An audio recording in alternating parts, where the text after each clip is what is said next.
say he should do to say he's done it all. That was it. Everything. He's done everything. He's scored a lot of assists. The only thing that can cap off his career is becoming Mr. Basketball. So why is it that when I watch him while I'm older, I feel like he's the best player?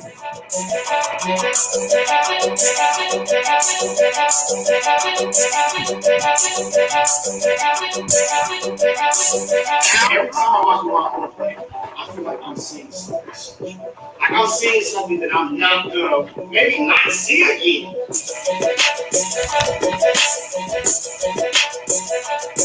said that for a long time. BJ Boston was my favorite high school player in Georgia. I don't get that feeling that I'm seeing something I'll never see again.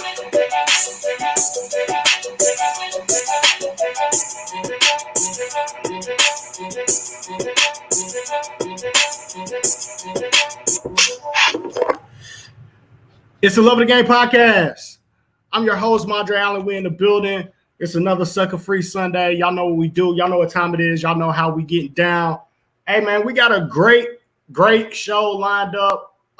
Fellas, I feel like this is going to be like one of our better shows, dog. Like, I feel like the energy going to be different on this. I'm not going to have no rants today. I know that.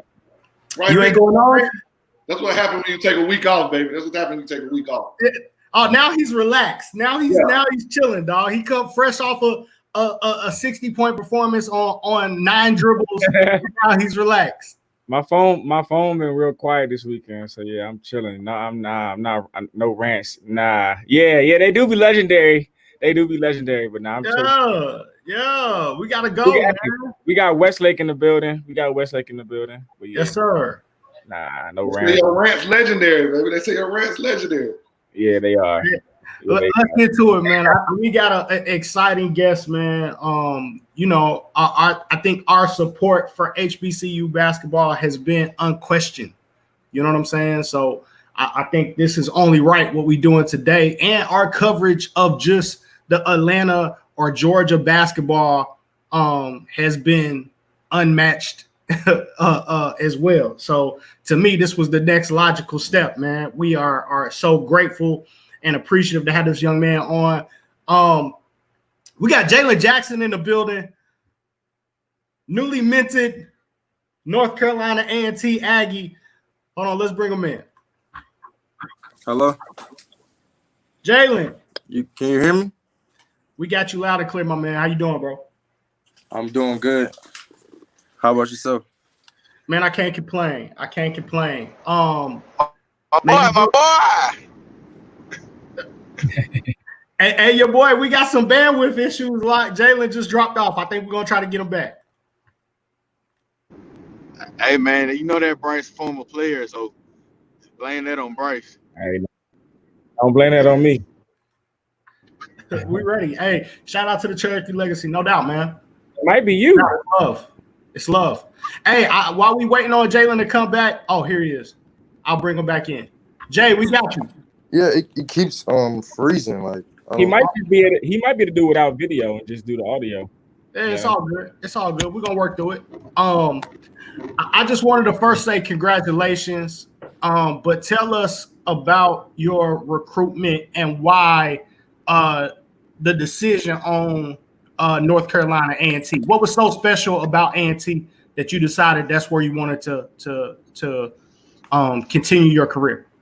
First of all, I wanted to always go to HBCU, so North Carolina A&T just felt like a perfect fit for me. As a school, the coaches made me feel like I was their number one guy, like at my position. They were recruiting me hard. They actually started earlier during my 10th grade year recruiting me. So I just wanted to always go to HBCU, so that's why I chose North Carolina A&T. No doubt, no question. You're a guy. You talk about they made you feel like the number one guy at your position. You're a guy that can play multiple positions. What do you see yourself as at the next level?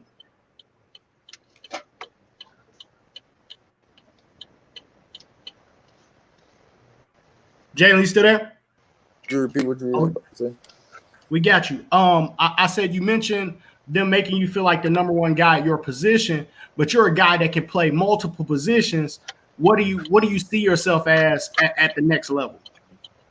On the wing, playing it too, because I'm only, 6'6", and the next level is a lot of tall guys, So they was recruiting me as the 2 guard, but I was able to be versatile and play a lot of positions.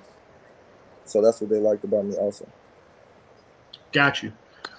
You're going to get an opportunity at A&T to play alongside one of the best point guards in college basketball in Cameron Langley. Somebody that loves to throw lobs, and we know how athletic you are. Since you've committed, have you had an opportunity to talk to any of the guys on the team, or do you have a relationship with Cam already? Not yet. I haven't been able to talk to anyone yet besides the coaches, but it's a lot of people from the Big South has mentioned me and texted me also, but not necessarily the players on the team yet. Awesome. I think you're going to have a lot of fun playing with Cam, man. Like that guy is pure point guard, man, finds his teammates open all the time, creates offense for other people, and we know how you can get busy. So I think that's going to be a great fit. We see your move over to Green Forest this year, man. What are your goals? What are your goals coming into the season with Green Forest this coming year? A championship. I always got to win a ring. So that's basically everybody's goal is to win a championship before they leave high school. So, but my AAU team, Team Forest, is most of the kids are at Green Forest. So it was just a lot of chemistry going into Green Forest. And plus, once again, I want to win a championship. Y'all certainly got the team to do it, man. Y'all got a lot of size, a lot of athleticism, good guard play, got the right coach in place. I think you guys have the ability to do that, man. Wanted to give you the opportunity, man, to say any thank yous to anybody that's helped you along the way during this process, man. You want to give out any shout outs? Yeah, I can. My parents, Coach Bryce, Dante, and Sean. Those are the first guys from, when I went to the tournaments, I didn't really get like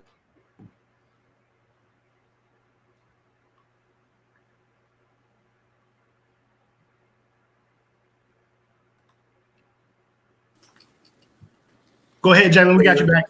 Yeah. Okay. So, like those are 3 coaches that gave me a chance, like, to put my name out there when I first went to a couple of tournaments, and I went actually to all their camps. So, yeah. And also Team Forest, James Forrest. He helped me a lot through my recruitment from 16U. Also, I want to thank Coach Lamb. He was my trainer as a young kid, but yeah, moved away. But Coach Lamb helped me also, and yeah, that's about it. Oh, all the coaches that recruited me, they even congratulated me after I committed. So good stuff, man. Good stuff. We think A&T is going to be a great fit. Shout out to Will Jones and the A&T staff on an excellent find. Young man, we wish you nothing but blessings and success moving forward in your future, man. Yep. Appreciate you, Jalen. Congrats again, Jalen.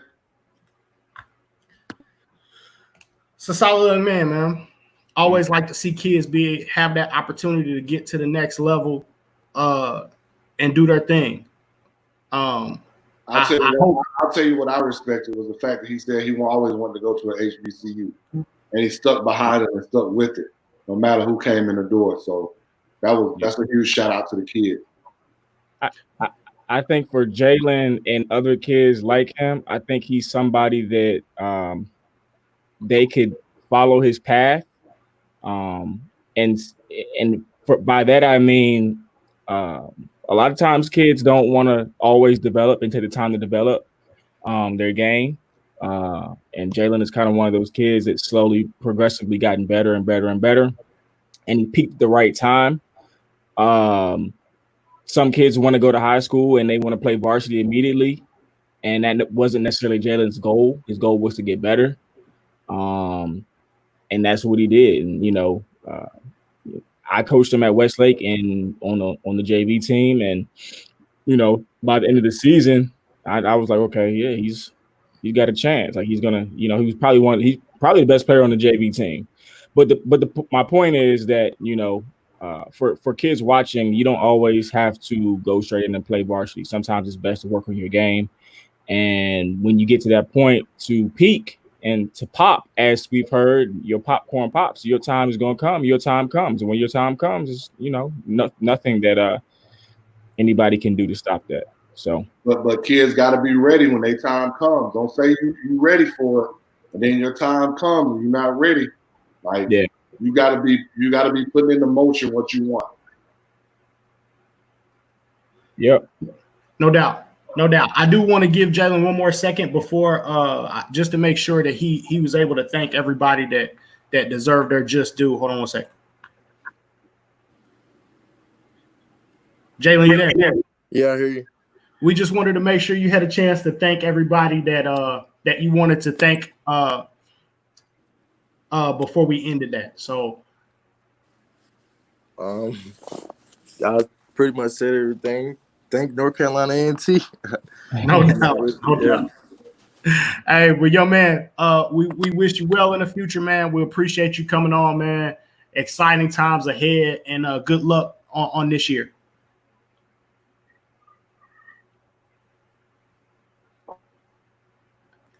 I think we got connection with Jalen, but I think I think we talk about fit all the time and what schools can help certain kids.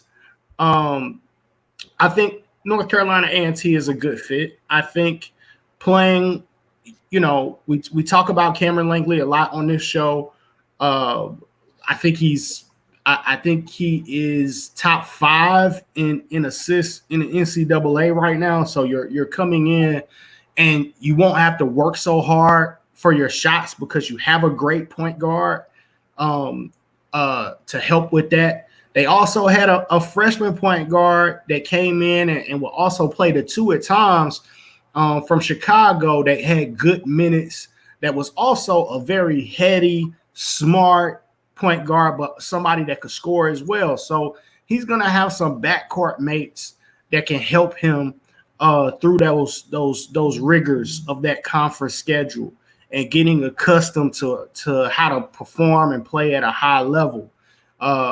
Playing on a team that is used to having a lot of athleticism. So a coaching staff that knows what to do with it, knows how to get guys in the right spots, knows how to maximize on those opportunities as far as getting those easy lob plays and getting guys going. So very good commitment, I think, for Jalen.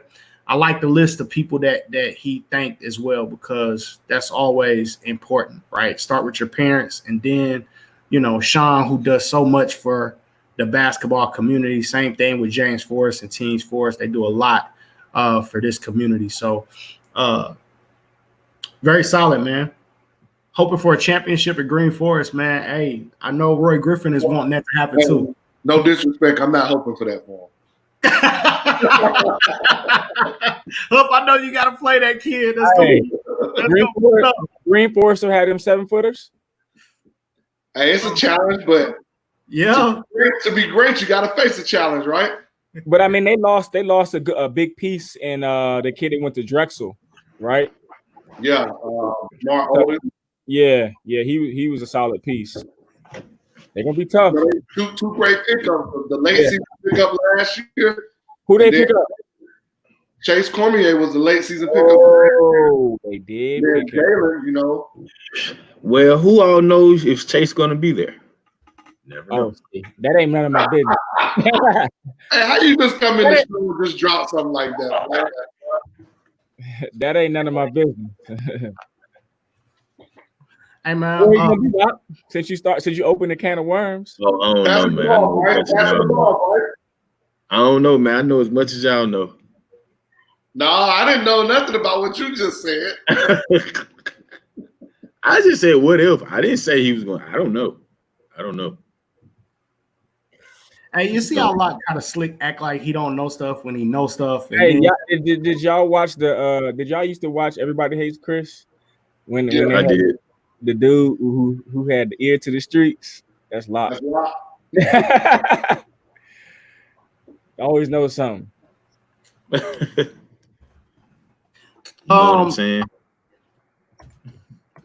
Hey, there is a very, very important anniversary that we have to celebrate today.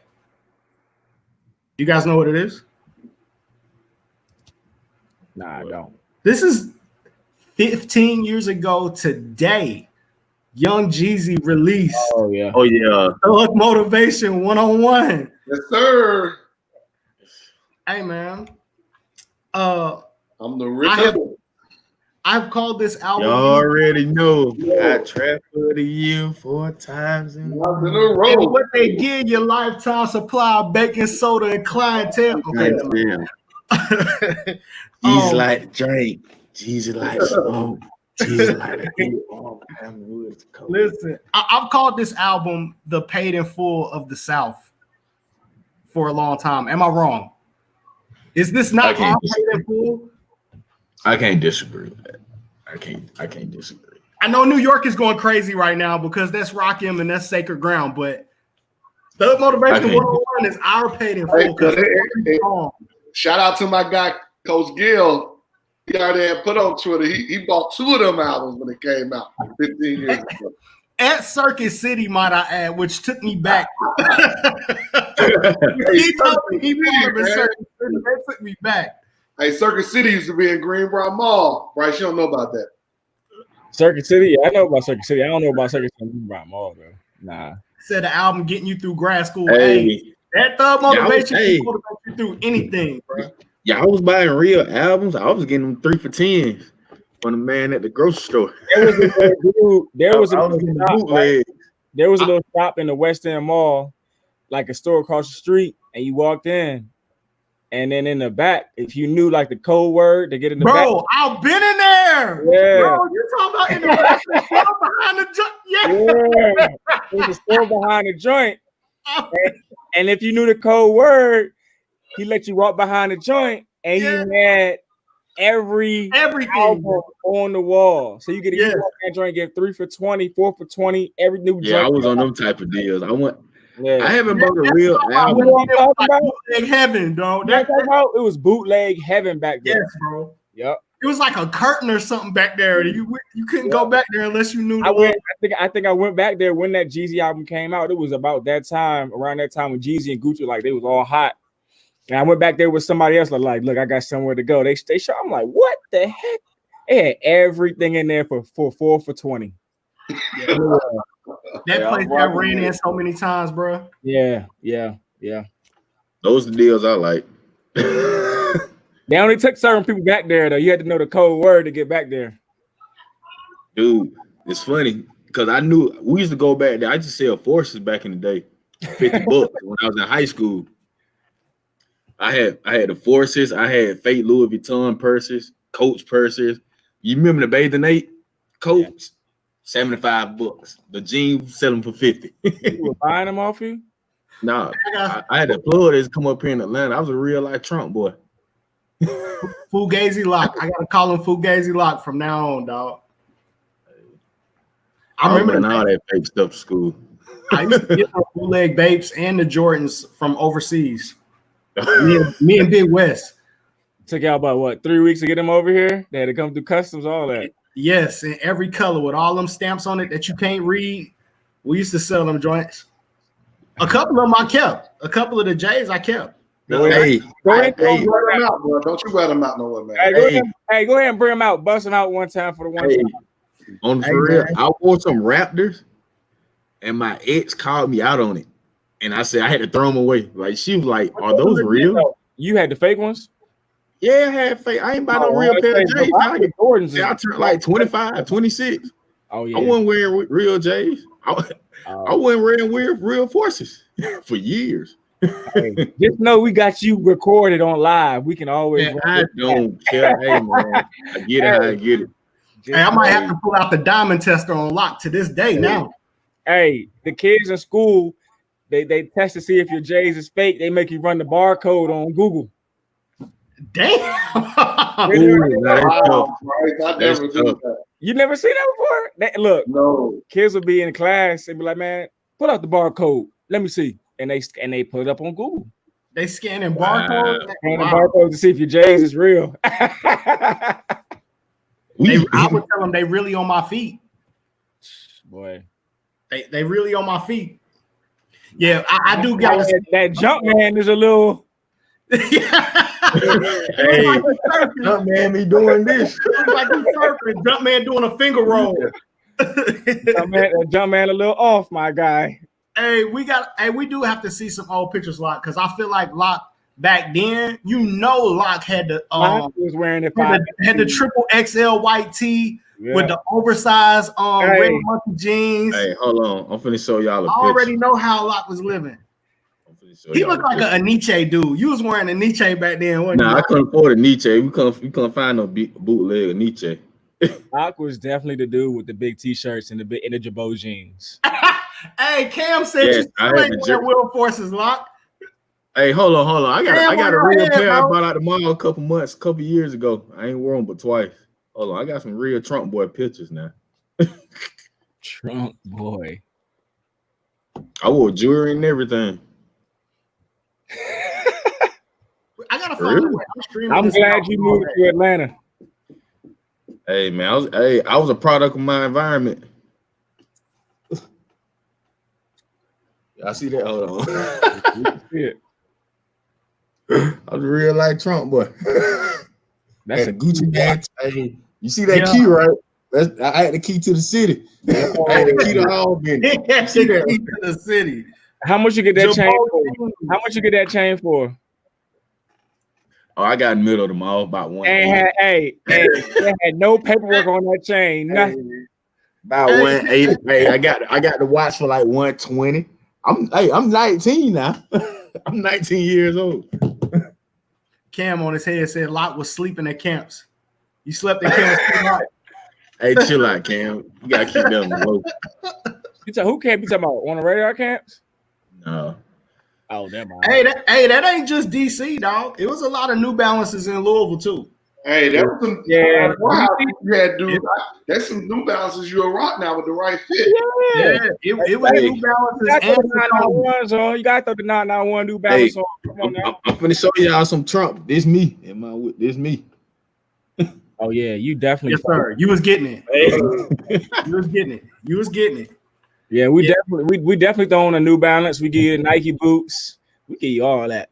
Louisville was giving you New Balances, Saucony's. Saucony. Man, back in Air Force Ones. Hey, Louisville will still to this day give you a pair of gum bottom Reebok Classics. I'm sure of it. Hey, the workout Reebok Classics, bro. Can't do those. If you ain't never had, you ain't below the Mason-Dixon line if you ain't never had a pair of gum bottoms, dog. I'm convinced. I'm not. You used to wear the workout Reeboks. No Reebok. Workout Reebok. About 2002, 2003. I wonder what type of shoes wearing, dog. Huff swear that, you know what I'm saying? We be on this trend of embarrassing ourselves with our old fashioned. Huff, what type of time was you on, dog? Like Man, I was back when Jabot jeans was hitting. Now, so come on now. Like, I thought you were gonna say bell bottom. Hey, Huff, did you have cross colors though? Yeah, that was middle school, bro. Cross colors. Canars? Yeah, bro. You had to have that. The Carl Canard, the Fat Farm. Huff was wearing Fat Farm and FUBU. I was so embarrassed of myself wearing. FUBU was hot for a minute though. Oh my God, them 00 and 99 jerseys. I can't believe I wear that. I can't believe I wore a 99 jersey, bro. I can't believe I did that. And I wore Carl Canars with his whole name on. I had another dude's whole name, first and last, on me, dog. I don't know what I was thinking, dog. Fat Farm had made some solid stuff though. They make some decent stuff. That was fun times, man. Great times to be alive, man. I'm glad everybody wears clothes now that actually fits them. Huh? I said I'm glad that people actually wear clothing that fits them. It's their size. Nah, they still don't wear clothes that fit them. Well, they wear too small clothes. I'm talking about adults though. I'm not talking about the kids. I know the kids gonna. Nah, they're adults that's wearing too small clothes too. Hey, bro, what did Lou Williams order from Magic City? Some wings, right? Yeah. Sure, he got some wings. He got wings. Has to. You don't think he tried to get fancy with it? You don't think it was like a grilled salmon plate or something like that? Like he didn't get a Lou Will. He probably got wings, bro. He probably got a grilled chicken wrap. And dude probably should have put his on right too. That's what I was thinking. Lot grilled chicken wrap, salmon and broccoli on the side. Yeah, fruit plate. Hey, you see this here? If it didn't have the AF1 right here growing up, that's how you knew the Forces was fake. Because they ain't spending the extra money buying in stuff like this. I could tell by the dots on the front. Yeah, that's how you can tell. That's one reason you can tell. And then if you put them on, and when kids try to hoop in them and they split, the fact that you hooping in one. That's what I was about to say. You hooping in Forces? Come on. Tells me everything that I need to know. We did it in South Georgia daily. And I did hear that hooping in Black Forces probably. You say what? You hooping in Black Forces? No. I was wearing the fake Jordans. I had the fake Jordans to hoop in. Either those or I had the Carmelos. I rocked all the you couldn't get no bootleg Carmelos. I had to go Carmelo had some good Jordans back then. He had some good looking. Rock the Carmelos. I want to know why Lou didn't call us to we could have met him up there. You could. Hey, we got we got an expert coming on to the show. So let's ask him. Big Dog, what's good? What's up, fellas? How you doing, man? Good, man. What's up, man? What's up? Hey, I'm happy to be here. I've been watching your show for some weeks now, and I enjoy watching it. So I'm glad to be on. Hey, man, we happy to have you on, man. We was just going back and forth trying to figure out what Lou Will was eating in Magic City, and we figured that you might be a good source. What do you order, bro? You know he was eating them chicken wings, man. You can't go away. You never can go wrong with those, man. Never. Hey, like lemon pepper or teriyaki, bro? I'm gonna say he went with lemon pepper. Lemon pepper. That's what I was gonna say. Hot lemon pepper, dog. Fry hard. You know, you can only get it mild. You can only get it hot and mild in strip clubs. So you know.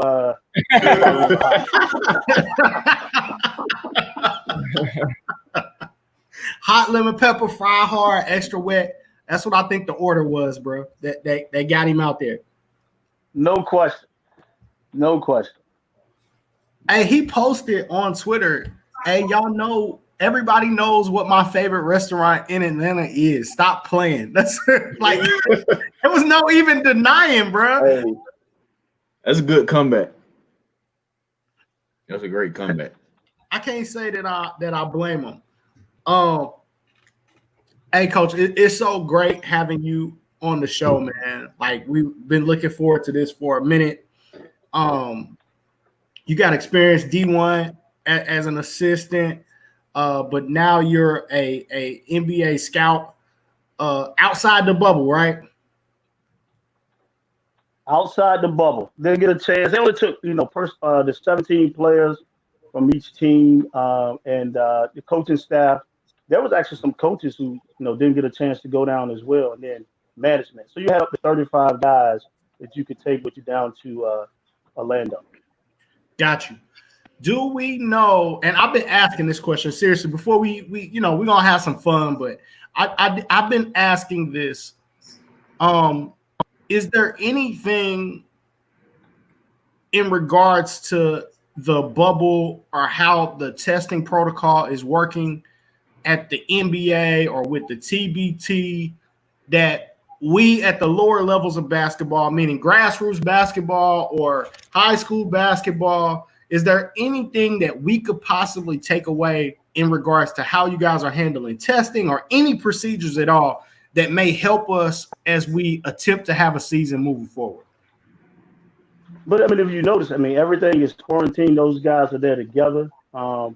They making sure that they don't do anything. I mean, they have their mask when they're out. They don't, when they're in, they don't have them. But they're staying, they're the social distancing is very important. You notice, like they have they have like a bracelet on.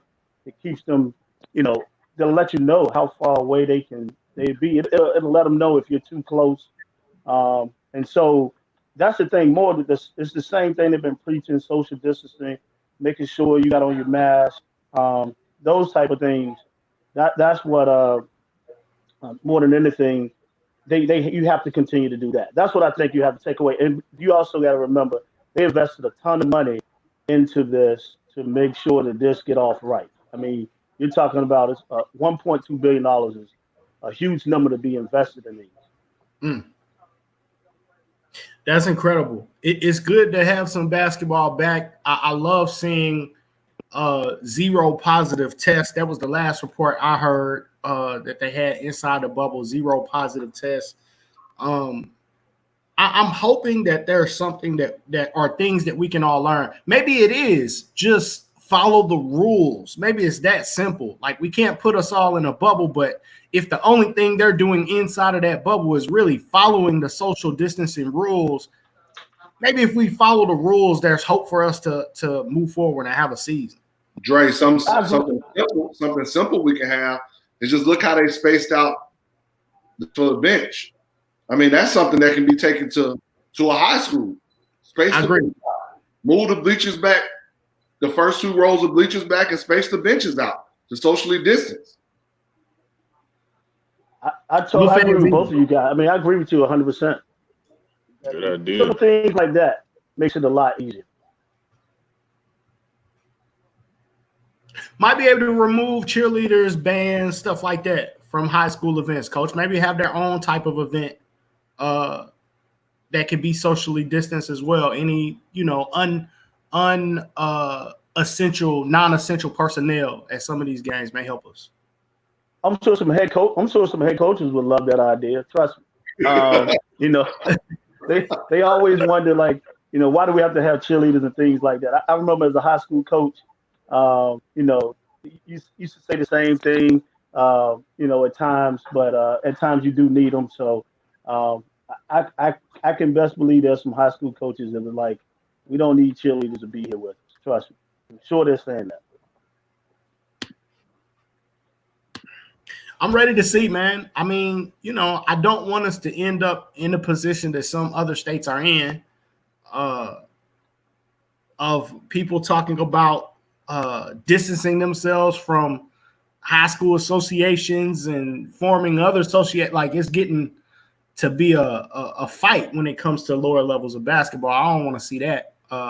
Hopefully we can do something to make this happen. But I did want to ask you some questions in regards to the NBA and scouting. Wanted your opinion. What can we as fans take away from these exhibition games, man? Is Bobo the next Dirk Nowitzki, or what are we looking at, man, when it comes to these exhibition games? I think you're going to see more of the guys who not going to play when it comes to the real games, or when it comes to playoff basketball. But it's giving those younger guys an opportunity to play in an NBA type setting. No one wants to show everything that they're going to do come, when the games start and when the playoffs begin. So they're trying to be very vanilla, playing some of these younger guys as much as they can to get them some NBA experience. Maybe they can help them out come playoff run if someone goes down. But for the most part, this is about this time them getting better, them learning how to play basketball at the NBA level. Because that's for a lot of the younger guys, that's the biggest thing coming in is learning how to play or knowing how to play when they come from the college level. The game is different, yes, but a lot of the times You know, the better players or players with a lot of knowledge from the head up, a lot of times are ahead of guys who just have physical and just have talent. And that's the biggest difference in the game from the neck up a lot of times with these players coming into the league. LB, is that why we're seeing, you know, I've watched some of these scrimmage games. Is that why we're seeing, I've seen a lot more zone than I've seen in regular season basketball. Is that just stuff they're trying out right now because the games don't count? Definitely, probably. Yeah, I would say that's what they're doing. They're trying to try things out. You never know. I mean, people forget, like the Dallas Mavericks in 2011 went to a lot of zone coming NBA. So it's just different things that they're going to try. Maybe it works. Maybe it catches on. And like I said, just to give teams a different look. So they're vanilla, but no question, man. Guys are like experiment with some things to see what they like and what they don't like, and hopefully it's something they do like that they can take away and use completely off. Man, I saw I think it was the Clippers run like a 1-2-2 or something like that. Man, we're not about to see NBA teams actually pressing, right? Like they really trolling us when we see shit like that, right? You know what? I wouldn't throw anything out the window with Doc Rivers. And if you ever listen to him, he's not afraid to try anything. And I know a lot of the things, like his biggest thing is that he's gonna have playoff teams, but he knows that the one guy that he's afraid of more than anybody in the NBA is LeBron James. So he got to figure out whatever he can to do to be able to stop him if they do meet in the playoffs. So he's gonna try anything right now and figure it out. Just things to slow them down or try to wear him down. So he's going to experiment as much as possible. I wouldn't, guys like Doc Rivers, Popovich. I'm just thinking of some experienced guys that definitely wouldn't mind trying anything. Rick Carlisle is another one. They're going to try whatever they can to try to beat some of the better teams or try to beat some of the better players. And I'm not shocked at all. This is like training camp for them, these exhibition games, and so that's where they are. Give us the lowdown. Who got fat during quarantine? Who ate themselves out of the league during quarantine? What's the juice? I'm not there. And this is the thing, man. We talk about this though. Guys, and we even talk about what high school players, even college guys. Guys play so much now. Like before I think those things before guys, kind of got lazy and didn't work as hard. But these guys, man, they're playing all the time. They're working out all the time. They have trainers all the time. So they're always constantly in the gym. And so I'm not there. But for most part, a lot of guys talk about these guys looking real well, not because they do. They understand that they could have come back at any time and they didn't want to play themselves out of shape.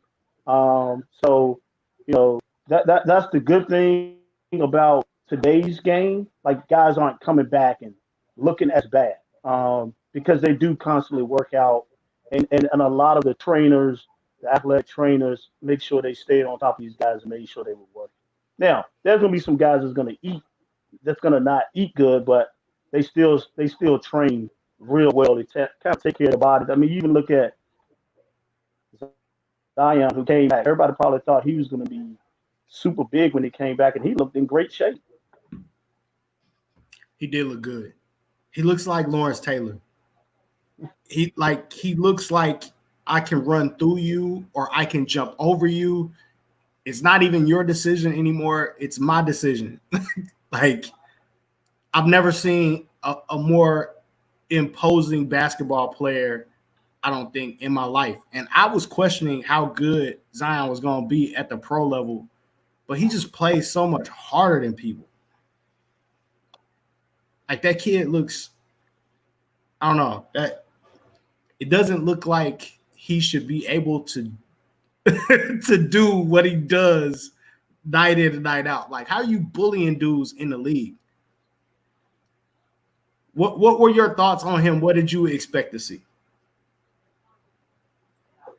I mean, when I first saw him when he was in high school, I thought he was a kid. I thought weight was going to be an issue with him. I said if he can get his weight down, he goes to another level. And that's because that weight starts wearing on your knees and you're not healthy. If he can consistently keep his weight down, he has a chance to be. I mean, he has a chance to be a quote unquote superstar in this league. He's come in from day one, like you talked about it. He plays with a motor that a lot of guys don't play with. He looks like the old throwback guys who just played like they were playing for the love of the game. And I'm not saying these guys, money is a big issue, but he just plays hungry all the time, like he has a lot to prove. And I think he does that because he knows there's some weaknesses in his game that that he covers up for. And if you can play hard consistently, some of those weaknesses can get covered up. And then he just plays to his strengths, and he can consistent right now. Coach, we got a couple of good questions we want to get to out here in the chat. I want to pull the first one up from Cam Daly. Lamar, what is your daily routine for you being an NBA scout?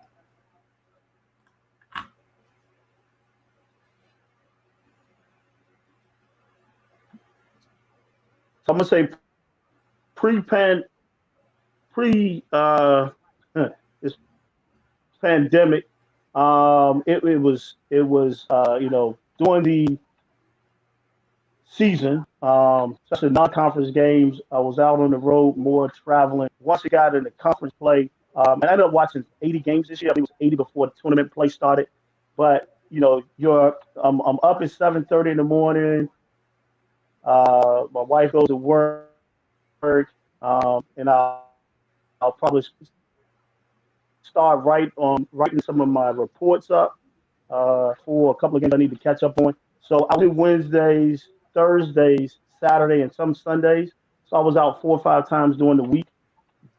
Being in the Washington, D.C. area where I lived, because I could stay in that one location, I had a chance to watch a ton of Big Ten games at University of Maryland, a ton of Big East games at Georgetown, Atlantic 10 with George Washington and George Mason being close by, Colonial games with the CAA. I could travel to Charlottesville, ACC, UVA, and I could fly out to Pitt. I flew up to Marquette. I went to Philadelphia to see more Villanova or AAC games at Temple. So it was more of get up in the morning, write my reports and teas. You have a lot of work to do. 70% of my job is intel, so you always got to gather information from people. You're always on the phone talking to assistant coaches, the academic advisor, strength and conditioning coach, trainers, like anyone that's involved, AAU coaches, high school coaches, because you have to get as much information on these kids as possible, and you're putting that in your report, not just them the ability of playing basketball,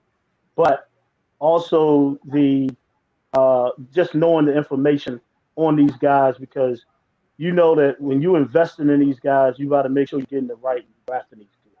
So that's kind of what my daily schedule was like. Whether it was, I'm up usually every morning doing scouting. I get to the afternoon, probably take a nap in the afternoon. Wife gets home about 3:30, 4:45. I'm out the door at 5 o'clock, headed to some game.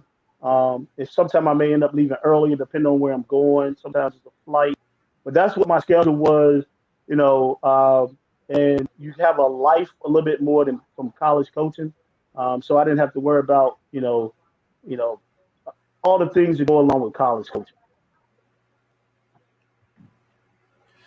Got you. So when we tell kids that, hey, be careful what you post on social media, you never know who's watching. Always be nice to everyone around you, even the janitors, because people will ask about those questions. You're one of the people who are actually watching those things and asking those questions. Yeah, I am. It's Now you say that. Can you guys hear me? Because I know it's breaking up a little bit. Can you guys hear me? Okay. I was just making sure somebody was saying. Repeat that question though. Sorry. We always tell players to kind of be careful with what they post on social media and how they treat people when they think no one's watching. Because we try to warn them that people are watching and people will ask about that type of information. And it sounds like that's kind of part of what you do. For guys that are going from high school to the NBA, are you at that level of talking to, teachers, principals? Like, how far does it go? Does the NBA go to look into a player that wants to go from high school to the league?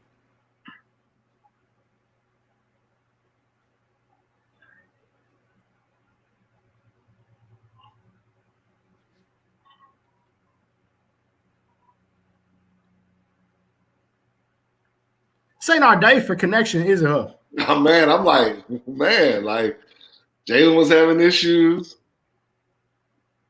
Lamar having issues. Bryce, you want to share something? Me. I know, right? That's what I was like. You gotta move. You gotta just move around to an area in the house. Bryce, what you doing?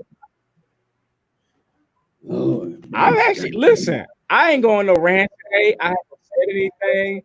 The day that I'm chilling, the Wi-Fi don't want to work. But when I'm I got some things on my mind, then the Wi-Fi wants to act. I'm loving the fact that Lamar gets paid to watch basketball for a living. That is dope. I want to know. Yeah, like how do you make that happen? That's bad. I know exactly what that is. You gotta put on the command prompt and type in IP plus the IP address. Trace RT space and then hit that IP, dog. But I want to know what goes in that report. Man, all I know is when they were calling me about some of my former players, they knew if they could play basketball. Yeah. Like, I got to ask questions like if a certain team called and they said, well, we draft him, do we have to worry about him being out in the streets? Like, they asking questions like that. I know I've heard Golden State will try to find a team manager and see how a kid treated the team manager. Like, did he just tell you to go pick up his clothes, or did he actually hand them to you or put them in a basket? Like, they want to know those type of things, man. Yeah. Wow. Because 9 times out of 10, if they call you, especially as a first-round pick, they know you can play. But are they willing to invest? Are they willing to invest if he's multiple years with multiple kinds of money, and can they get a return on their dividend on it? I'm interested to see when, because he mentioned he goes to a lot of those games in that area, the DC area. So you got GW, Georgetown, UVA, close. So if he finds somebody, I'm interested to see if he finds somebody, what's that process like? Is he, you know what I mean? Like, if I find somebody at GW, I'm like, yo, we need to get this dude. Then what? Am I keeping him on the low or? Well, we got LB back, so I want to see. Let's ask just that. LB, sir. I think we got you back, brother. Can you hear me? Yep. All right. Bryce just had a great question. Go ahead, B. Will. So I was saying, like, you said you go to a lot of games in that DC area. So, GW or Georgetown or University of Maryland, wherever it is. If you found somebody, let's say you found somebody at GW, what's that process, or Georgetown, wherever? If you found somebody that nobody knows about, what's that process like after that?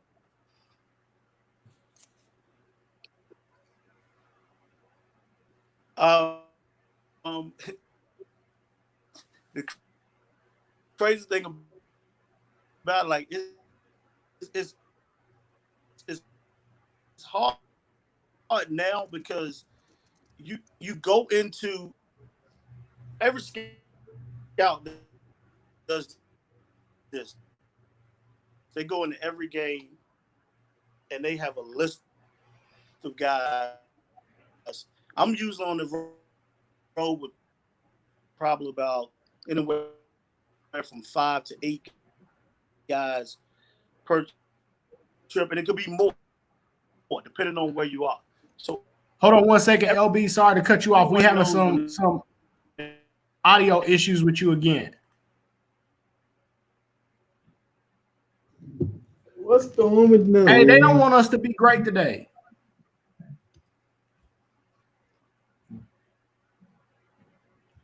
It may be. We're gonna try to bring LB right back.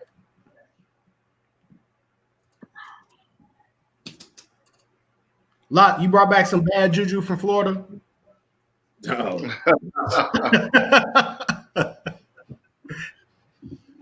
Let's try it again.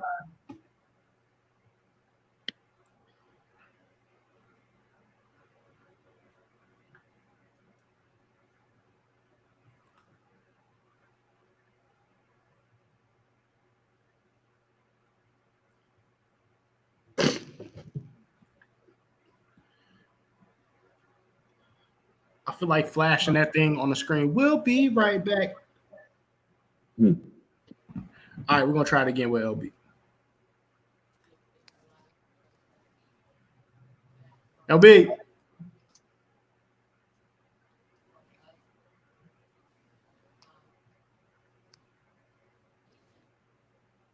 I think we still on the bandwidth. Can you hear me?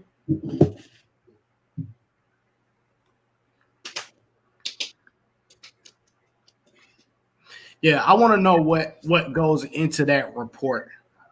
Whether it's a player, like I found a jewel don't nobody know about, or just if you're reporting out like on an opposing team.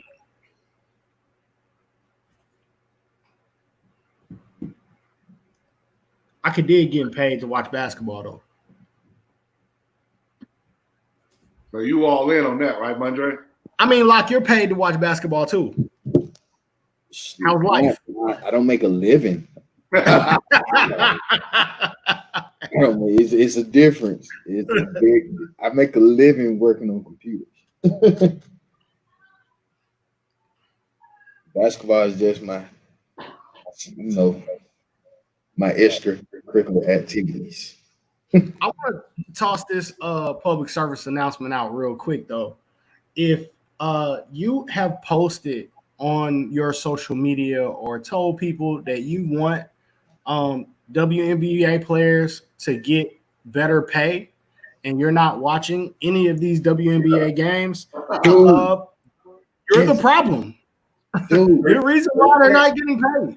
Guess what I did over the weekend? I was playing 2K, and the whole time I'm playing with WNBA players.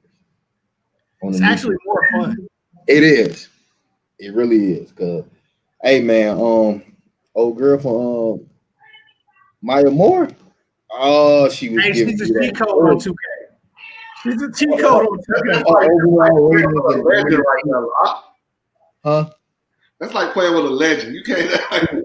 I had the sparks. I'm an LA fan, so I got Candace Parker, I got the twins, and different things. But Maya Moore is giving me that work.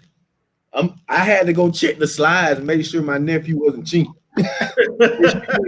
Slides all the way up because she was passing out that work. Hey man, Maya Moore that's my go-to when I go to 2K. I know I'm getting a dub. No, I'm getting a dub. Well, she wasn't even she killed me too, but their center, I forgot her name. Sylvia Fowles. Oh. Yeah. She made it. I had to quit. I'm one of those people. I'm gonna hit the reset button, especially if I'm playing against kids. I'm like, I'm just gonna hit the reset button. Let's start over. You gotta take your L, Lot. Kids get this work. Kids cheat. I think we got Lamar back. It looks like he's switching to a different room. So we may be able to pick it up. Let's see.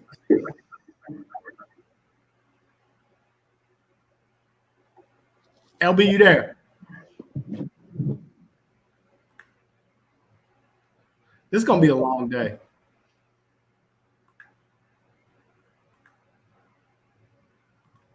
They don't want us to be great, big dog. All right.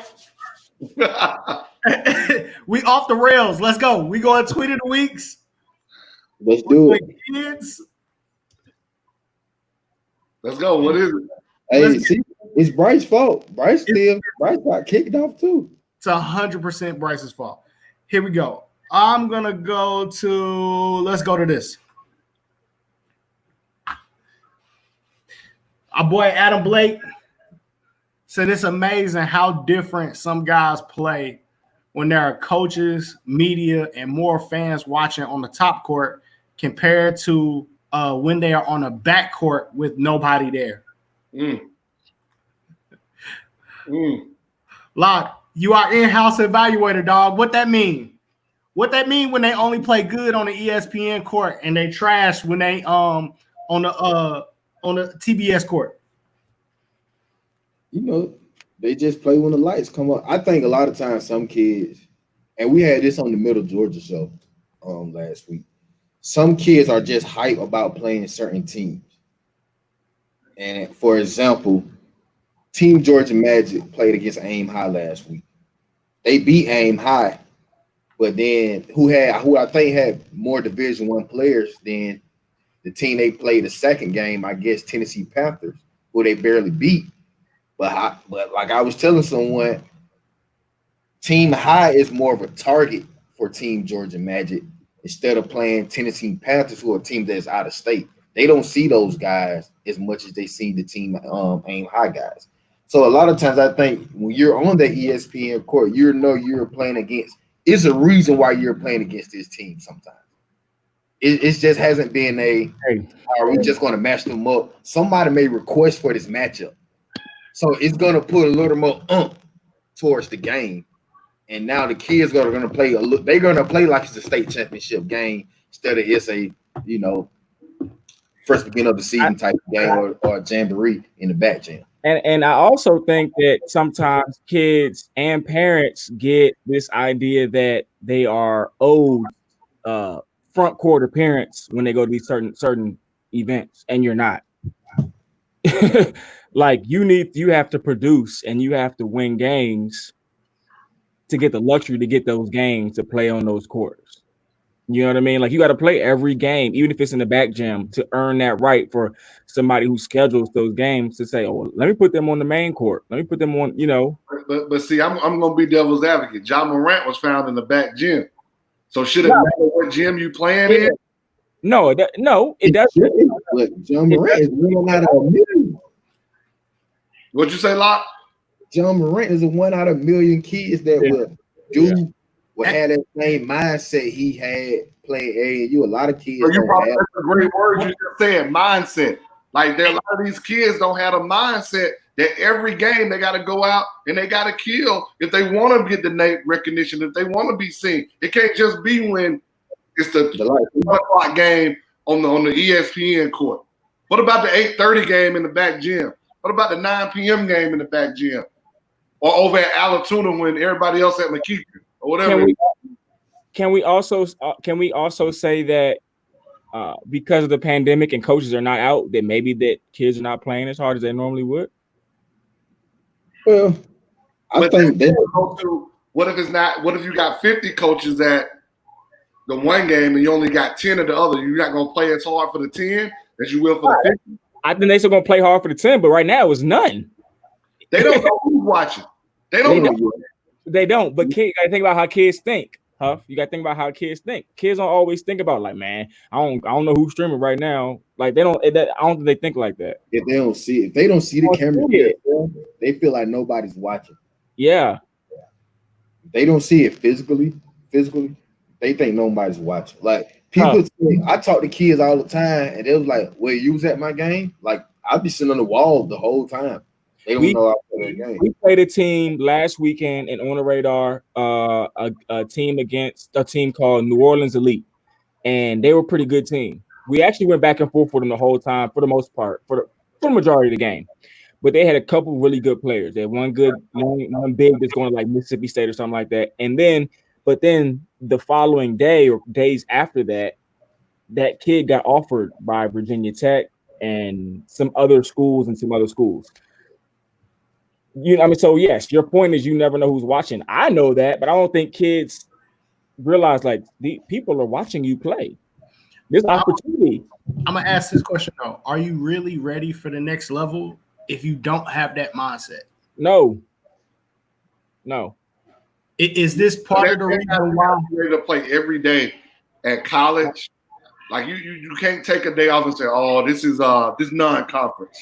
I'm not gonna play hard today." You can't even do it in a practice. Let's be real. You can't even do it in practice. No. Do kids realize though that even at the D1 level, some of these gyms are quiet and there's no fans. So if you can't play, yeah. I mean, on a lot of nights, let's be real. Man, if you go down to Georgia Tech during finals, it's quiet. They have lost, I think, the past 3 years in a non-conference game right around mid-December. And Josh Passon will tell you that because nobody's in the gym. Yeah, that's true. Hey, man, I mean, I wonder if that plays into the transfer issue. Cam asking, y'all kicked off LB. No, we did not. His internet connection, unfortunately, kicked him off. We're going to bring him back. We'll bring him back on another show when we got a better connection. Cam made another comment, like, other factors. If they parents, handlers, whoever, teammates, that's a like I said, that's a mindset. Like, I hope the people that's in their ear are telling them they gotta have a gorilla mindset all the time. You gotta play hard, man. That's the first thing. Like, before you can even be coached, before you can do anything, you gotta play hard. Don't just play when you're going up against somebody who supposedly got a name or a team who supposedly got. Go hard all the time. That sets yourself apart. Hopefully, a lot of kids and whoever else saw that tweet from my guy Adam at North Georgia, because I talked to him on a regular too, and they know what they're looking for. You know what I mean? They're looking for a hardworking kid. They're looking for dudes that can make shots and so on and so forth. So you got to play hard. Like, you got to play hard, man. You got to play hard. You got to play smart. You got to be able to make shots. Mm-hmm. Yeah, if you can't play in front of an empty gym, bro, like, I'm sorry, I'm going to get it off on this one too. There are a lot of D2, there are a lot of D3 schools that draw larger crowds than Division I schools. So if you feel like you need those lights and you need that crowd, like that's how you play off of to get your energy, then you might want to do a little more research about what school you're going to and why. I honestly, Dre, I feel like if you can't play it at all times, no matter if it's 10 people that are there, you probably can't play in college, period. You know what I mean? Like, I think it's already known with that topic. Like, if you ain't ready to get it done and hoop for one because you love hooping and play hard because you want to grind, I don't care if it's D2 or D3 NAIA. I feel like you in JUCO, I feel like you should just hang it up. Like, hey, Cam talking facts, but kids won't because they can leave. Cam, what you're speaking is these people, these players got to have discernment of who's in their ear, and they got to block out the wrong kind of noise. Like, you got to know, is that person that's in your ear talking, whether it's the trainer, whether it's your high school coach, whether it's your AAU coach, whether it's your parents, are they saying stuff that's really going to help you get to the next level? Because even parents can tell you stuff that's not helping you get to the next level. All you got to do is score. But that's not the truth. Let's be real about it. It is if we rewarded it, Doha. If we continue to reward those bad habits, and if we run to the score sheet and just tweet out on whoever scored the most points, then it gets rewarded. So speaking of rewarding bad habits, I might be maybe to blame for this. And I kind of noticed it this week. Accountability, Bryce? No. Just listen. Hear what I'm going to say. I kind of noticed it this week, and I might be partially to blame for it. But I was wondering if anybody else has seen like kids play mixtape defense. And I might have just made this up on the go. Tell me what mixtape defense is first. I think kids get confused and thinking that in mixtapes, kids are allowing people to score on them. But in actuality, they're really just good basketball players and they can get a bucket. But I think they're watching the defense thinking that I don't have to play defense. I don't have to try hard. I don't have to protect them. I don't have to play help side, et cetera, et cetera. And they see that. Now you got kids telling high school coaches they ain't gonna play defense till they get to college, man. Let's keep this 100 right now. Let's keep it 100. Hey, Huff, who told you that? Man, nobody told me. Nobody told me.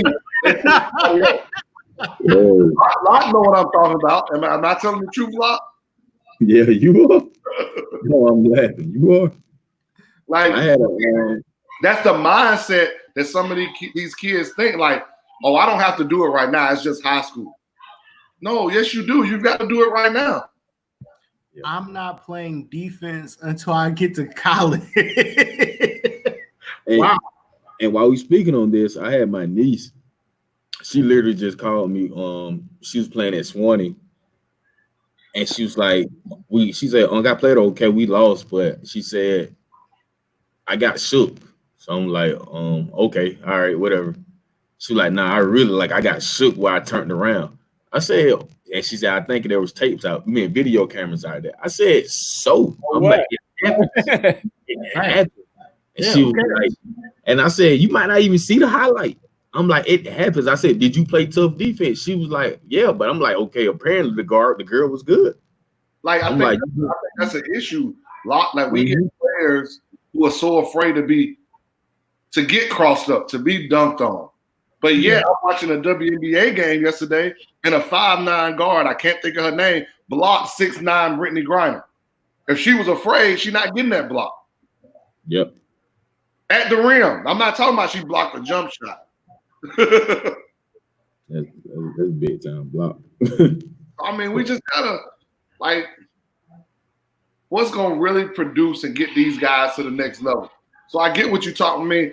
Another part of it too, Bryce, is what I call fake hustle. We got a lot of people, a lot of players out there that get fake hustle now. Hey, Huff, what exactly is fake hustle? Like in an example. I love it. They try to really get up on you when they guarding the ball, and as soon as they leave their hands, they done. They're not in the stands no more. I get when you got 4 out of 5 people leaking out on transition, and you got one down. Like, bro, where you going? Hey, Huff, there's a lot of people, a lot of kids who think they would love to play for you until you start talking that real shit. So you tell them you ain't falling for the fake hustle. Hey, when we finally get Kobe Simmons on here, he will tell you, going in the 9th grade, he had all these offers. And in the 4th quarter, he didn't want to play defense for me. So guess what Kobe said? Next to me, the whole 4th quarter. Sheesh. Hey, ain't none of y'all better than Kobe. But you know what? That was good. That was probably a good example or lesson for him personally, but it was also good to see from coaches how he was going to handle that. Yeah. I mean, Kobe, that dude, I tell people, man, those dudes that won that team, they wanted to win all the time, man. They were so competitive. Like, they hated losing. But I think a lot of times, I'm not going to say, oh, we get kids now who they're okay. Oh, well, it's just a game. We lost today. No, man. I'm trying to win every practice, every drill, every game. At my age right now, if one of my players challenged me to a shooting contest, and if they came on here right now, I'm trying to win that doggone shooting contest. I seen you pull up in that teacher-student game for the 3. Hey, we weren't losing that game either. Right now, we weren't losing that game either. Hey, I try to tell the kids to leave me alone too, and one of them ended up on ESPN the next day.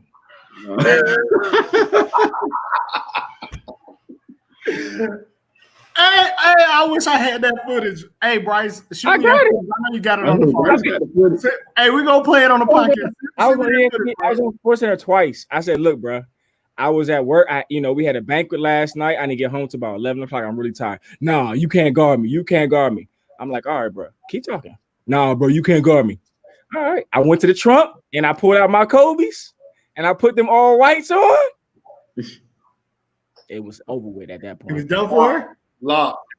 And I knocked down a jumper and the whole school ran on Lock. Larry O'Bannon, he already been tried already. Oh, I already know they were going to try Larry. I told Larry that. He had to drop 8 threes on him in a row and then they had to sit him down. Hey, the high school kids, the high school kids definitely gonna try you too, especially if they think you can play.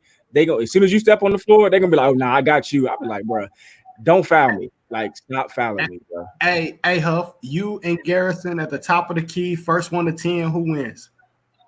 I'm winning. What are you talking about? I don't know. Hey, anybody on my team knows I'm not shooting just from the 3 line. I'm shooting from the volleyball line. So they got to step back a little bit. Hey, Garrison, I'm coming to a Holy Innocence practice and I'm gonna film it. Bust his ass, Garrison. Hey, Andre, you see what happens when people be in the gym working out and they get skinny on you. They start, oh, I'm shooting from half court now. Hey, I'm shooting from half court. He went in the gym working out. He surprised me with that one. Yeah, I didn't hear that kind of range. You got that Trae Young range? Hey man, if you go back and watch that video, Bryce, that wasn't just on the line.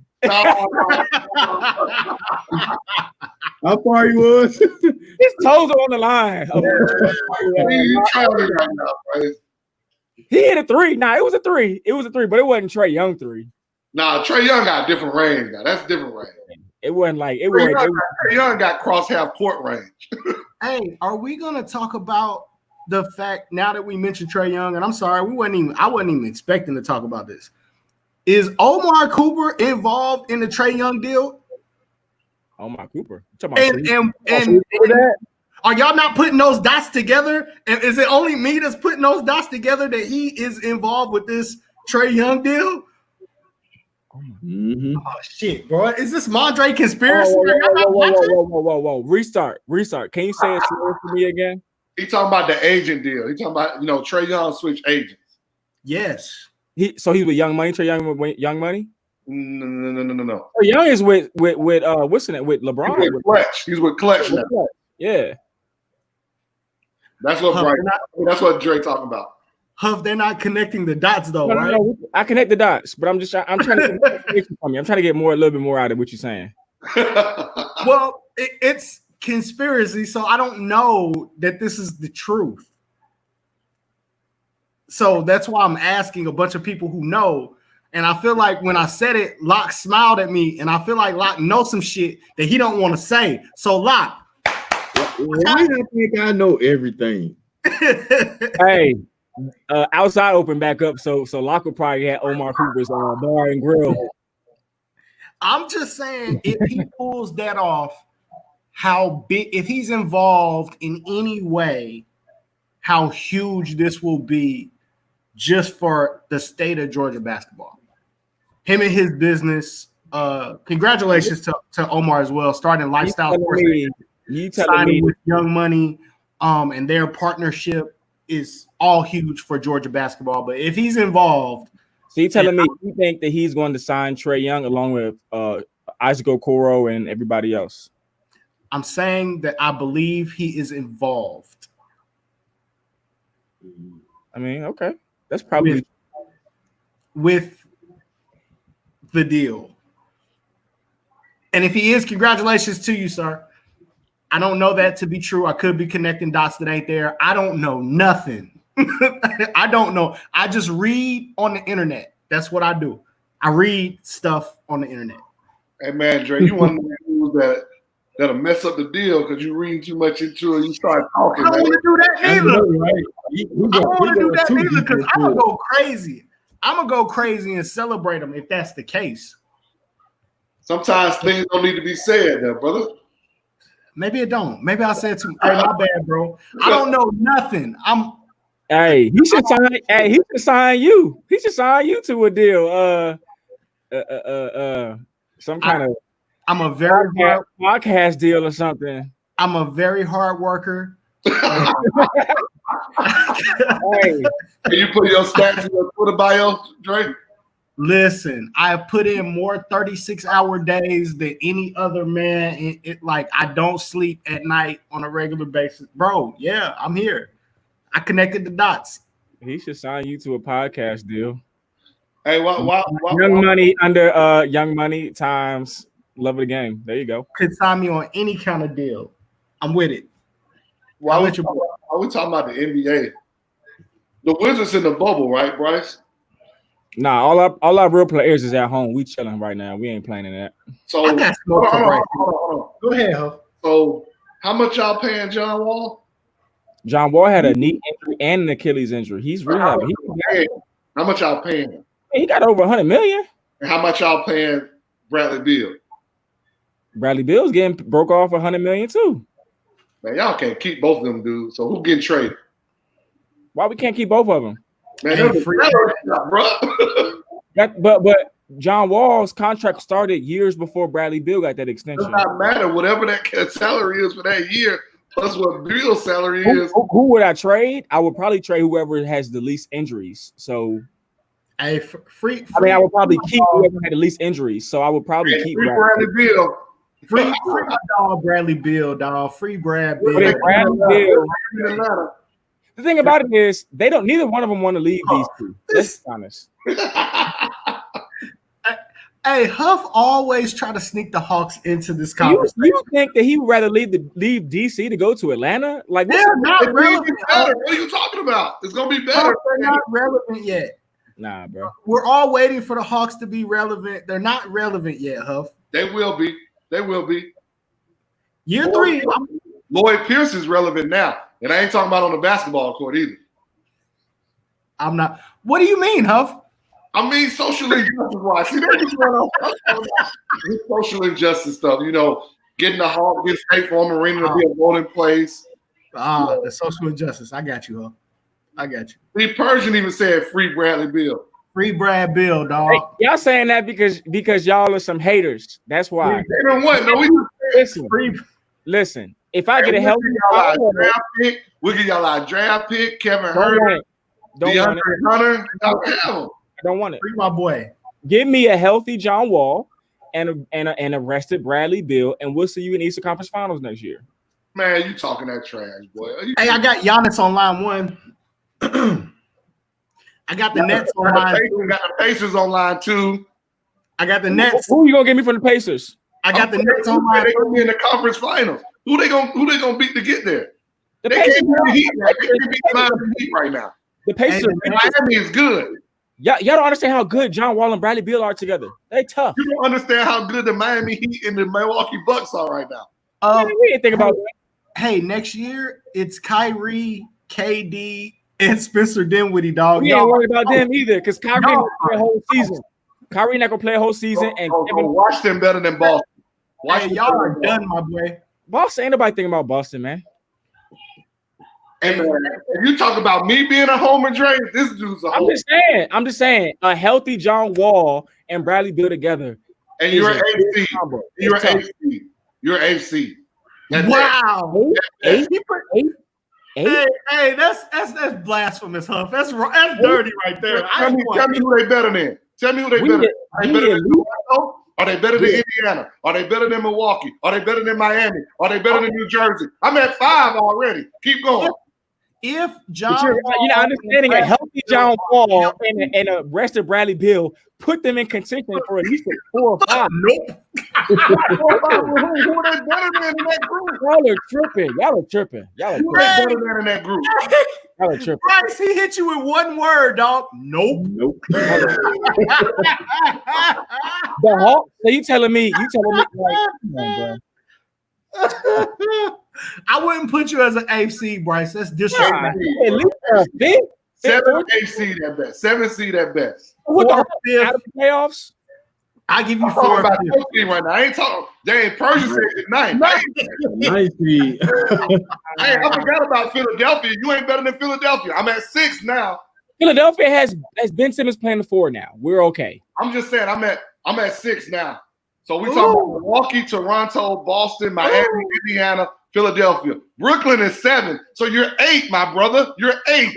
You guys are really acting sitting here and acting like John Wall and Bradley Beal haven't made noise. You and Orlando can battle it out for 8th. Hey man, hey, Bryce, I'm with you, brother. Huff is disrespecting if John Wall is healthy, Bradley Beal is healthy. To be what? What seed they gonna be, Dre? Okay, wait. I'm gonna go with you. Let's break it down real quick. Out of the teams you named, they're not better than Milwaukee. No, they're not better than Toronto. You're not better than Toronto. You're not better than who else? Why we not better than Toronto? Kawhi is Oh not there. my God! Come on. No, y'all not better than Toronto. Okay, Toronto's deeper. They deeper. Okay. You're not better than Toronto. Okay, and You're who not else? better than Boston. You're not better Why than. not? You're Why just. not? You're not. I don't know, Huff. Why not? Oh my God! You just not. Kemba Walker, Jaylen Brown. No, he's not better than. Thank you, man. I ain't even talked about whatchamacallit. You don't think the Wizards can beat Boston? No, I believe on that. Y'all tripping. I don't believe that Boston shit though. I'm be honest, I don't. You're not better than, and I'm talking about next year because we won't see this until next year. So next year, you're not going to be better than Milwaukee. You're not going to be better than Toronto. Okay, it's 2. You're not going to be better than the Nets. It's KD, dog. Who else is on your team other than John Wall and Bradley Beal? Who else is on your team? You got the other dude that we about to sign to in a long-term deal. I forgot his name. You're not going to be better than. You're not going to be better than Miami, and you're not going to be better than Philly. Why we not? Why are y'all putting Miami above Bradley Beal and John Wall? I don't understand that. Bro. Them two playing together is tough. Miami was 41-24 this year, bro. Okay, so who's Miami starting 5? Hold on. Hey, look what Cam said. It's how they play as a team and the chemistry as a team. I think You guys are acting like y'all forgot about who John Wall was. I said you was 5th. I said 5th, 6th, like 5th, 6th. I will put him there healthy. I'm a John Wall fan, but You got to be able to protect the rim. John Wall and Bradley Beal can give you 50 by themselves. Yeah, but you need more than 50 to win a game. They go get other people, bro. They go get like people. I mean, come on now. So your thoughts is depending on them getting somebody else. I mean, they getting Nick Young back. Yeah, hey Bryce. The more I think about it, though, it might be tough, bro. The Wizards ain't been good since '56. It might be. It's gonna be tough. 5th though. 5th. 8th. Come on, bro. So you think they're gonna be better than the Pacers, Dre? You think they're gonna be better than the Pacers? They're not gonna be better than Boston. I'm gonna respect and say I'm gonna respect. Wow. That's what I think. 8-9 fight with Orlando. So John Wall washed. So John Wall's washed. That's what Cam's saying. Hey man, if you don't come with no jump shot, like knocking down shot. John Wall could never hit outside of an elbow jump shot. Okay, but he's not gonna have the athleticism. He gonna be back, bro. I promise you, he gonna be straight. Look, the team that beat the Hawks in the first round, when the last year the Hawks were good, when they had Millsap and Dwight Howard was on that team, that was a 4-5 matchup, wasn't it? So even then, that was a 4-5 matchup. Hey Huff, since you putting this pressure on Bryce, what your Hawks gonna do, bro? Are we gonna get that fight for the 8th spot? Are you gonna get 30 wins? Yes. Start there. Hey, they better get 30 wins. They're gonna get 30 wins because yes, we're getting 30 wins. They should get 30 wins. They got hey, while Bryce tripping, we're gonna be fighting for that 8th, 9th spot. I'm not buying that because he said that about this coming season. Because you said that coming into this season. Watch. So you don't think Clint Capella is gonna help? Now they have a rim protector. Now they have a rim protector and a rebounder with John Collins. I'm asking you. You're not asking hey, we talked about the difference we thought John Collins was gonna make, and how many missed the first 25 games this year. Do you think that? Look at their record when he came back versus when he missed those first 25 games. If he plays those first 25 games, they fighting for an 8th, 9th spot this year. No, you're not. We can't say if. We can't say if because he didn't do it. No, you're not. How many games did Hawks win when he came back? I gotta see the The more Hawks. than they did. The more than they did. I gotta see the Hawks play some damn defense. And But stop that's shooting. where Capella comes in. Now you got an actual rotation of center. Detman comes off the bench. You got So you telling me out of the Hawks and the Wizards, you think that they can stop Bradley You Beal? don't have but two dudes on your team that I even Bradley know. Beal was going for 40 a game when they didn't vote him in the All-Star game. He was going for 40 a night. Hey, Cam, Cam. playing in Peach Jam next year. Cam said don't play in the Peach Jam, bro. Hey, that's a great idea, Cam. Get the Hawks and the Wizards in Peach Jam, dog. No, you can't do that because at least the Hawks gonna have more fans. Nobody goes to see the Wizards games. Damn, you being real tricky right now. That's not true. That is not true. Bryce, why did y'all change the name of the team to the Washington Football Team? That's better than the Red Tails or the Red Hawks or whatever else they had in mind. I'd rather just the team from Washington because we don't win anyway. Hold on. Let's go back. That's the question I want. Who's the 3, 4, and 5 for the Washington Wizards? Who are they? We just drafted the boy from Gonzaga, Roy Hachimura. He's coming along nicely. He ain't better than John Collins. He's coming along nicely. Got to be patient. Let me go to my Wizards Instagram page. Hold up, because I follow him on Instagram. I just can't remember right now. We have somebody that is under contract. So he's not playing in the bubble right now because he's smart. Like, what's the point of playing the bubble? You know, no reason to do it. Hey, can we talk about teams that are good? Why are we talking about two Peach Jam teams right now? We're taking too much. I can't believe you guys are teams that play basketball. So what we're talking about is all y'all think the Clippers gonna win the championship, yet they can't keep their players inside the bubble. I also told you guys that Dwight Howard was gonna have a good season. Y'all was like, nah, he ain't. You did. Hey, nah. You did. This season is relative. It's relative. Let's keep it Dwight real. Howard is contributing. We got so contributor and having a good season are two different things. Oh, I'm about to read off the Washington Wizards roster because I might be on nerves right Oh, now. please don't torture us with that lineup. We got a solid roster, bro. Just hold tight 1 second. Oh my God, I know you ain't gonna do that. Yes, Kelly Oubre don't even play for y'all no more, do he? He in Phoenix, ain't he? Yeah. We definitely needed him, but I don't know why they let him go. Y'all pay him too much money too.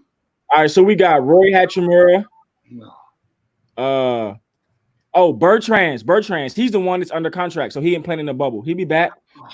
Thomas Bryant. Please stop reading these. No, let's not. Shabazz Napier. Gary Payton II. Admiral Schofield. Solid. We got some young dudes. We just hey, to all the listeners that are here, hold on. So I'm gonna tell you this. When is the lottery? So let's just say it's this: Trae Young, Kevin Huerter, Cam Reddish, John Collins, Clint Capella, Dwayne Dedman, Jeff Teague, DeAndre Hunter. That's 7 right there, or 8. And you still, hey Huff, stop playing. You're still praying for Ant-Man. Stop acting like the Hawks ain't praying for Ant-Man. You're still praying for Ant-Man. I don't want Ant-Man. That doesn't fit the roster of what the Hawks need, to be honest with you. As much as you're saying, though, as much as these people that you're naming, I still am going to go with Bradley Beal and John Wall. And then you throw in a couple role players, we still going to win. And Bryce, y'all praying for James Wiseman. Oh, yeah, we need a prayer. We do. Hey, I'm tripping. They're not even in the lottery. They're not even in the lottery, so they can't get them. Huff is so in denial that the Hawks need Ant-Man, dog. Like you should be lighting candles. Ant-Man need to go to Golden State or something. You don't need you should be lighting candles. We need veterans. We got enough young players.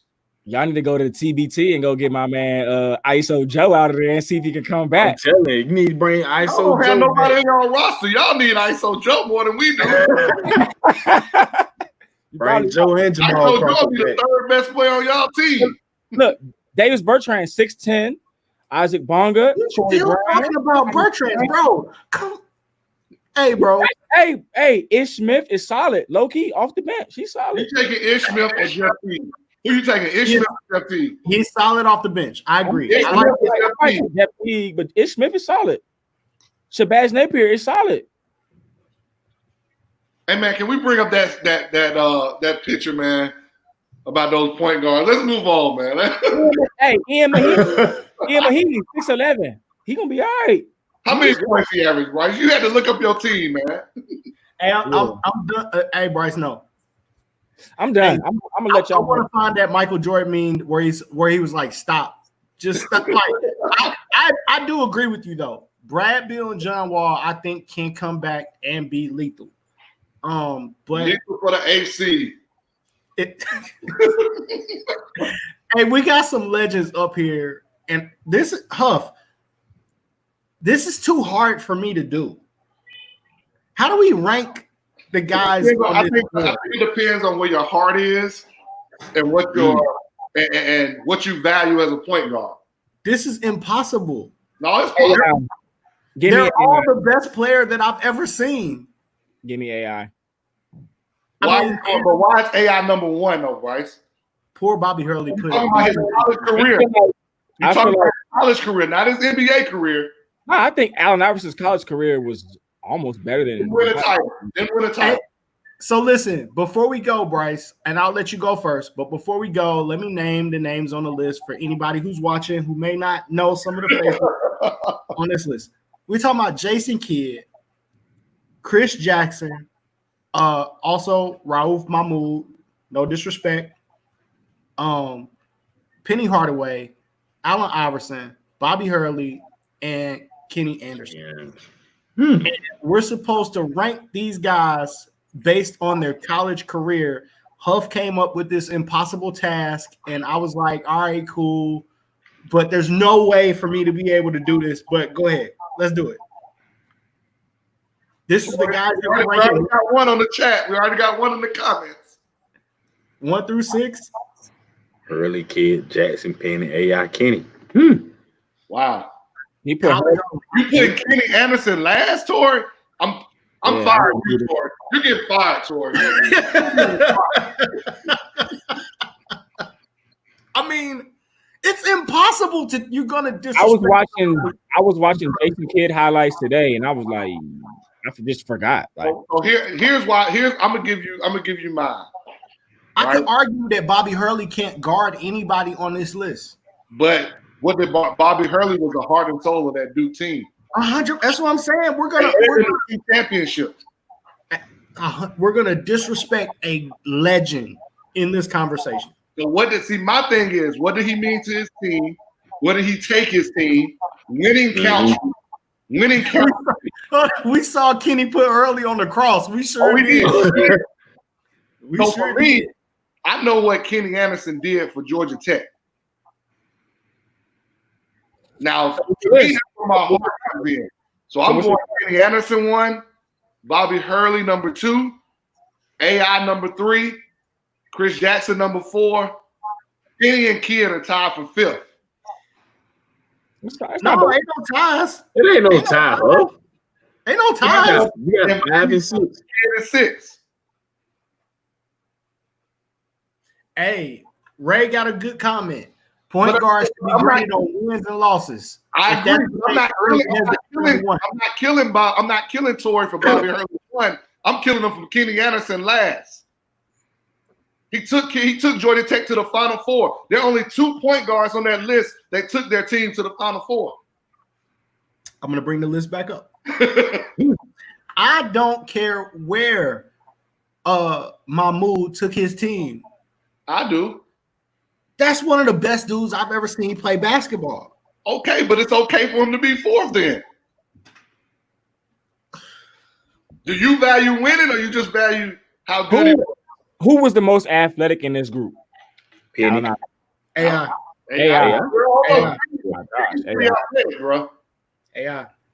in college? Oh my goodness. And he means so much to the game. AI means so much to the game, bro. AI be out in the game, James. Not when it mattered. Like, come on, like where did Cal go during Jason Kidd's time? How far? Jason Kidd beat Hurley. Mahmoud is one of the probably one of the top 5 basketball players I've ever seen play. Like, but it does make him the top guard on that list. PG. I can't do it. Locke, go ahead. That's before my era. That's what I say. I'm gonna go AI at 1. Then I'm gonna go Kenny at 2. I'm gonna go Hurley at 3. Then I'm gonna go. Oh, it's getting dicey right here. It's getting dicey right here, bro. Oh, this is hard. It's getting dicey. I don't have enough information on 4, 5, and 6. So I have to get back to you next time. Yeah, I need some more research because I got to go back and watch Jason Kidd's college. So who'd you go top 3? You went AI, Hurley, and then Kenny Anderson? No, AI, Kenny, Hurley. AI, Kenny, Hurley is your 1, 2, 3. Yeah, and you're left with Penny, Mahmoud, and Key. I will give you a little lesson here, Bryce. Chris Jackson was on the same team with Stanley Roberts and Shaq, and he led them in scoring. And he beat Michael Jordan in 1-on-1. Who? Mahmoud. I gotta go back. Good point, Ray G. He had a young Shaq and Stanley Roberts and didn't get that shit. Talking about Penny? No. Chris Jackson. Oh. And University of Louisville beat him on a buzzer beating 3. Keith, damn, good shot.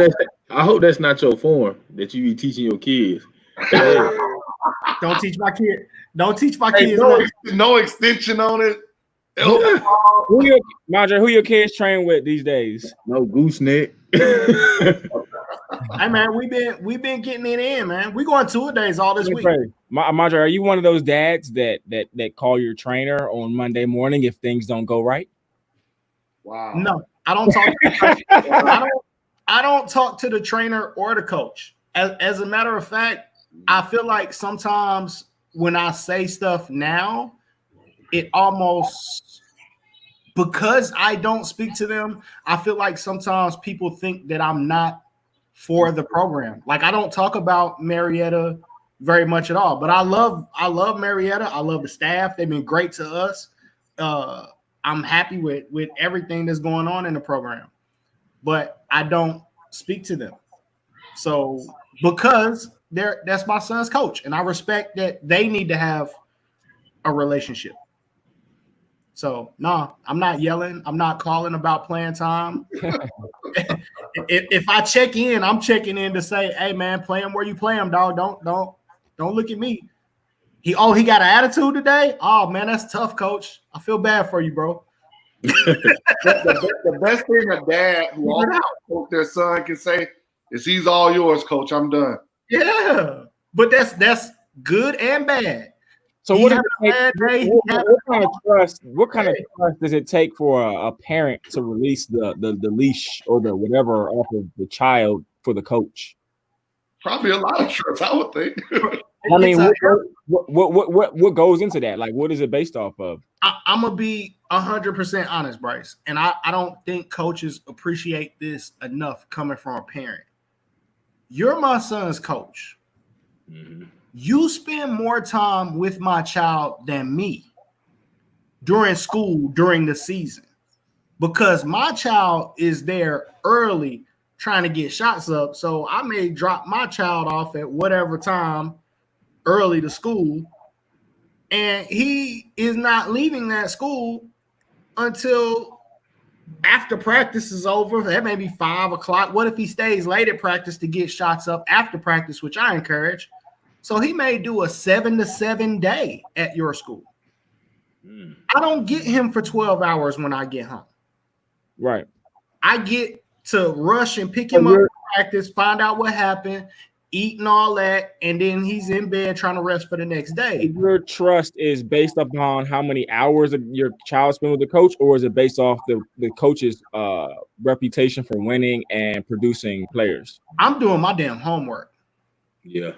I'm moving into a school district where I've watched this coach. I've sat behind his bench. I listen to how he talks to his players, right? And I'm not talking about no special access because I'm on this show. I'm talking about I paid my money to go to a gym and I can sit wherever I want. So I always sit behind the bench. I did it to Huff before I even knew Huff. I've done it to Rory Welch at Langston Hughes. Like every game I go to, my favorite spot to sit is behind the benches because I love to hear how the coaches are talking to their players. Then based off of system fit, I'm looking at your roster. So before we go in, right, if the star of your team is your sophomore point guard, we probably wouldn't have gone. Right. So we plan to move into a district where it was a great fit. We looked at high school almost like a college decision. So once we got to Marietta, there was no need for us to get comfortable because I had been watching Coach Hood for a long time. We were already comfortable.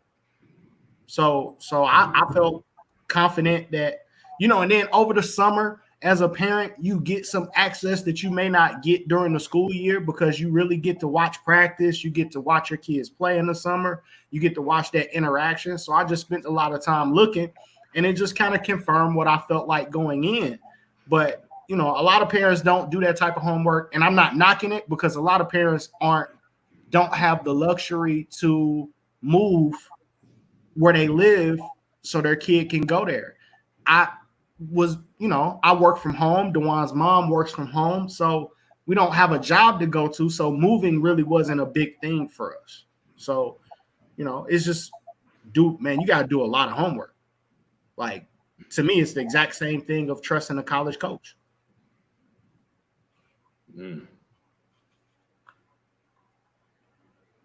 Interesting. All right, Brian. I got one better for y'all.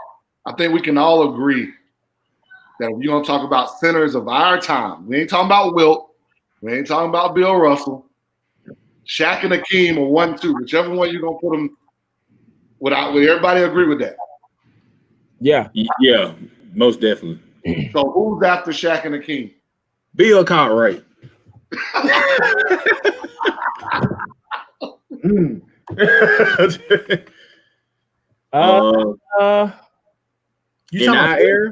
In our era. Yes, centers now. I ain't talking about bigs. I'm talking about centers. True center.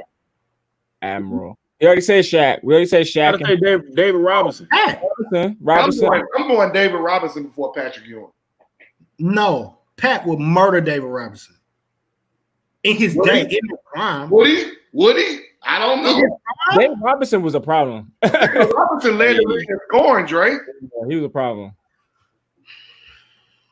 Pat running across the lane with that running jump shot, bro. Come on, bro. The athleticism of David Robinson. It might sound like a stupid question, but was Patrick Ewing a center? Yes. Yes. Yeah. I mean, but Pat just so happened to get tortured by Michael Jordan his whole career, even in college. Right? I mean, MJ, the reason why he didn't win a championship when he was in college. No, I'm not going with you there, James. I'm not going Warren's not on the level. Warren ain't had no offensive bag. He ain't no tools offensively like that. Yeah, hey, Huff is tripping.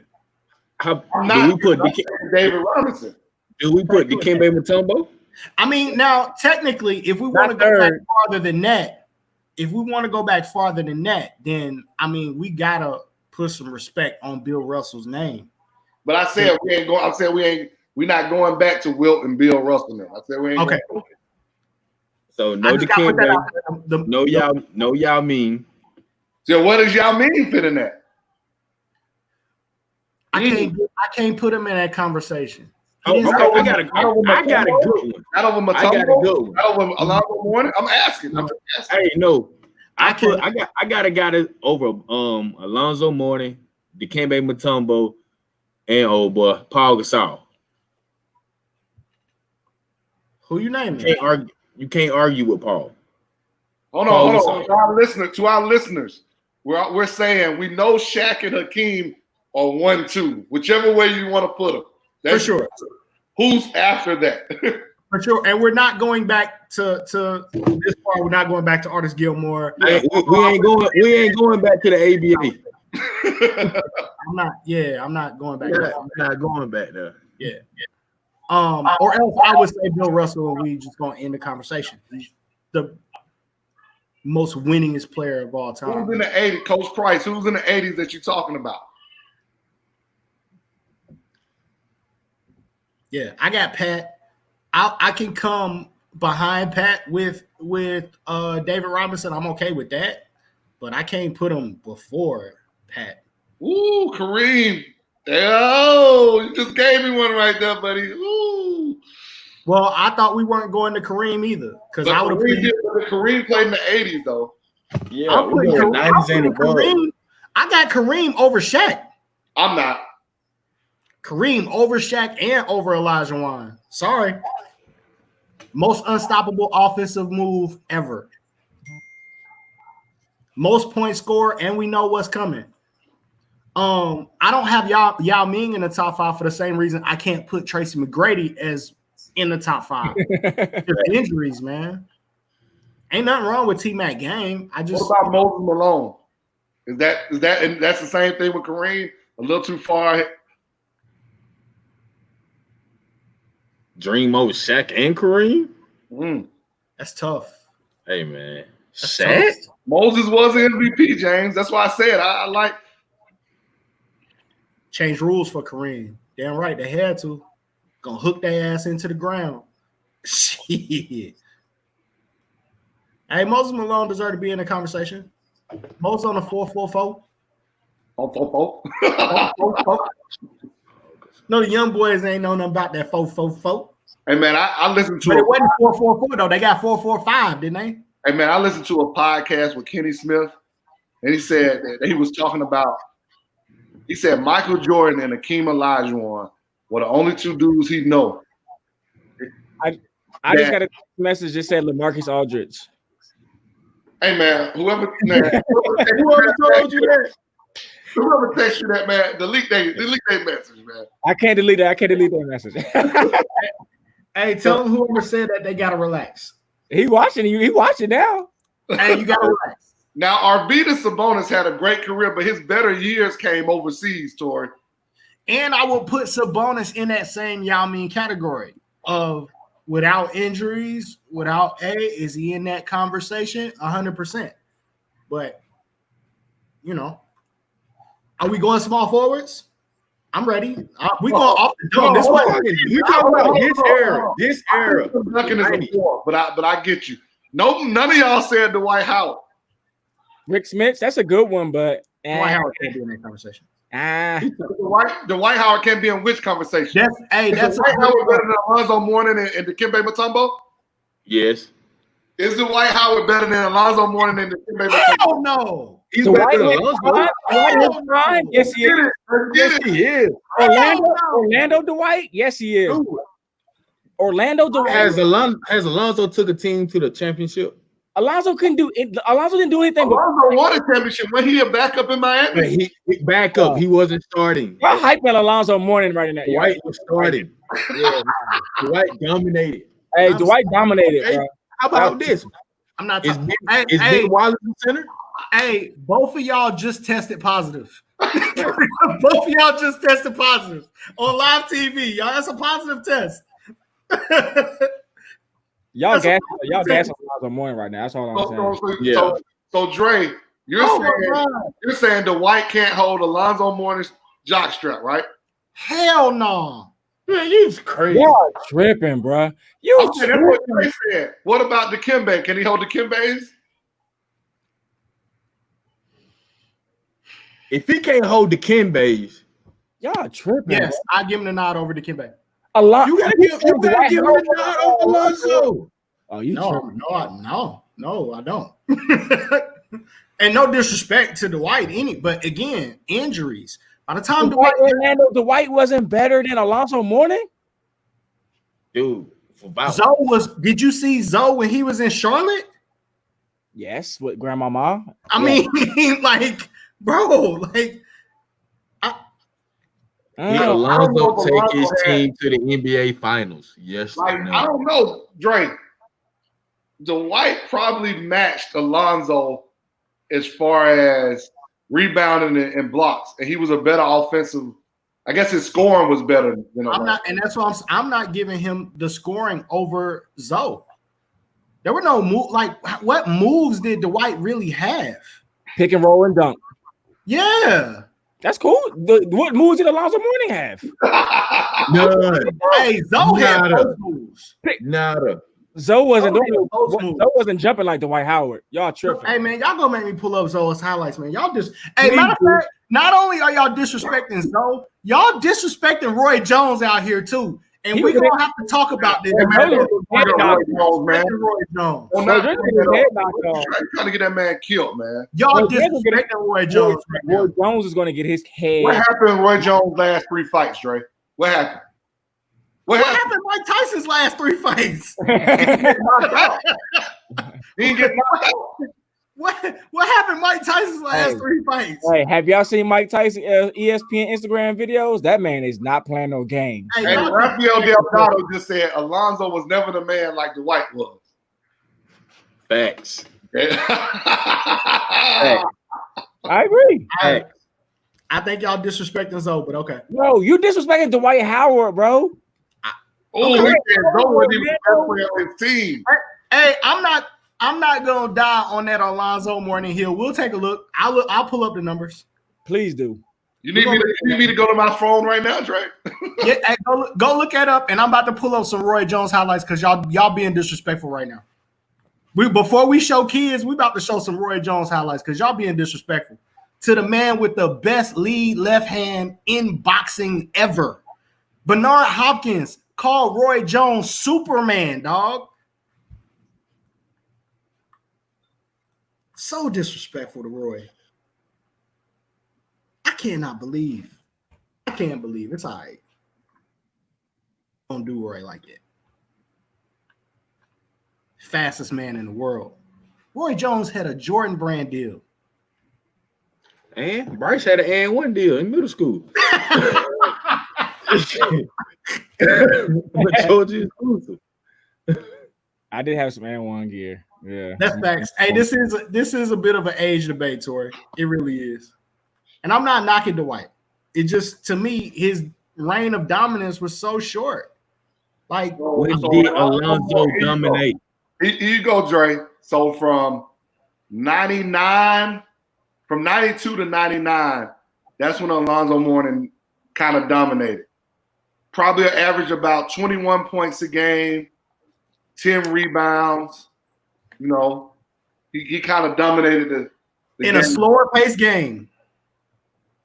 Yeah. In a slower paced game in his era. Okay, cool. Just make sure we say that. His career averages are 17 and 8. All right. Nate, say his accolades. How many All-Star games? How many Defensive Player of the Year awards? Hold on. 7-time All-Star. Okay. I don't know if he won a Defensive Player of the Year. We're taking his word for it. No doubt. That was around Mike's time. I don't know if he won. Yeah, you ain't winning nothing when Michael Jordan is playing. You ain't winning nothing. We got to have respect for the era. But he had some years where he averaged like almost 4 blocks a game. All right. Hey, y'all disrespectful, bro. Y'all disrespectful. Roy Jones. Just because somebody came before you doesn't mean you can't be better than them. That's true. I ain't saying that. I mean, I put Dwight over Dikembe.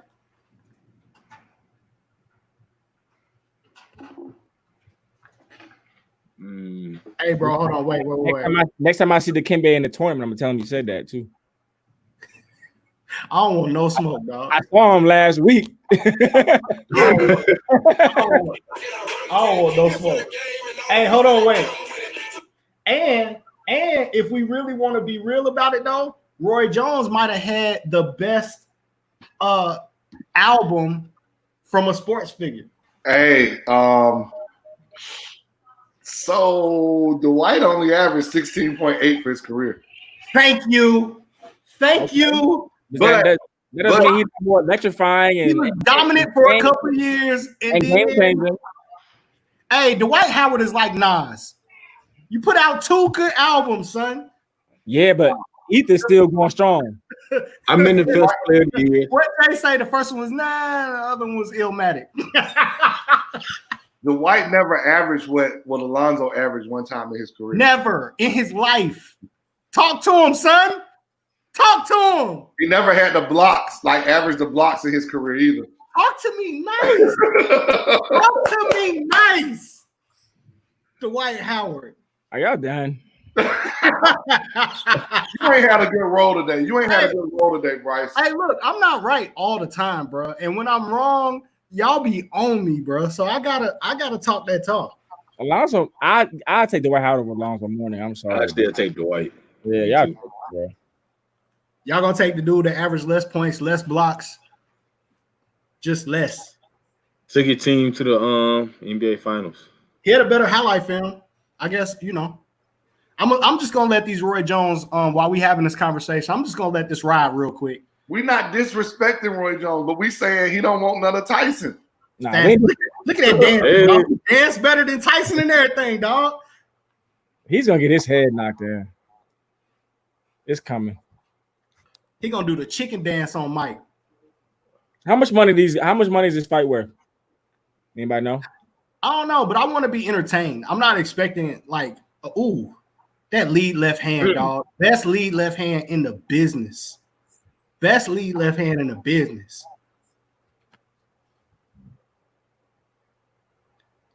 People feared him, bro.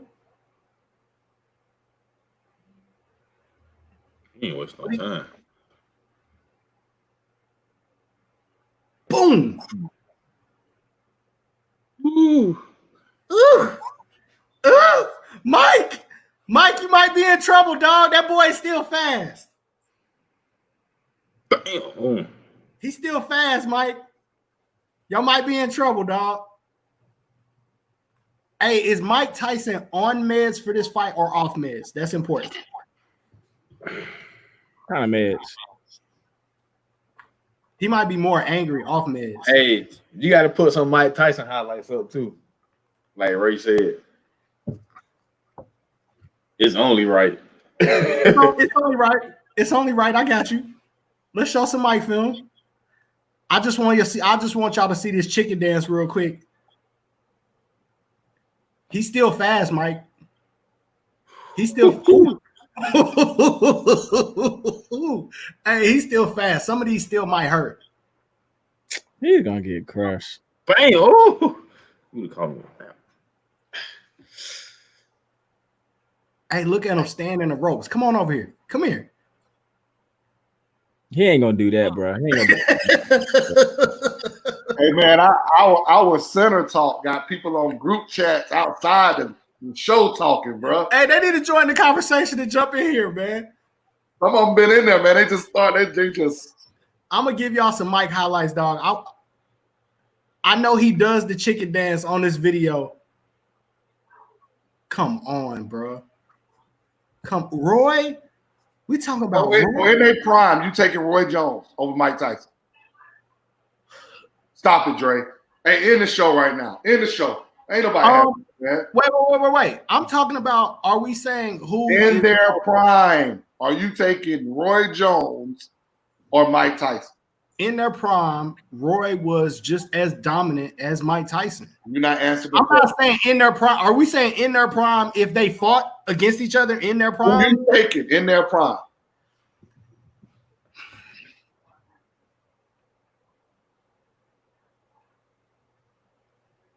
I got to think about it. They both never fought anybody like the other person. If Mike is fast enough to hit Roy Jones in his prime, Roy going to sleep. So do you think Roy Jones is a heavyweight? If Mike has to be fast enough to hit him in Roy Jones' prime, that was the problem. Nobody could hit him. It's one thing that if you can hit him, yeah, Mike gonna put him to sleep. But Roy Jones not a heavyweight, man.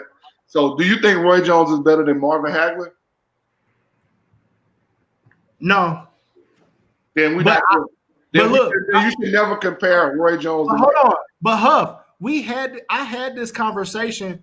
The same reason why I don't put Mike above Muhammad Ali is the same reason why I don't put Roy over Hagler.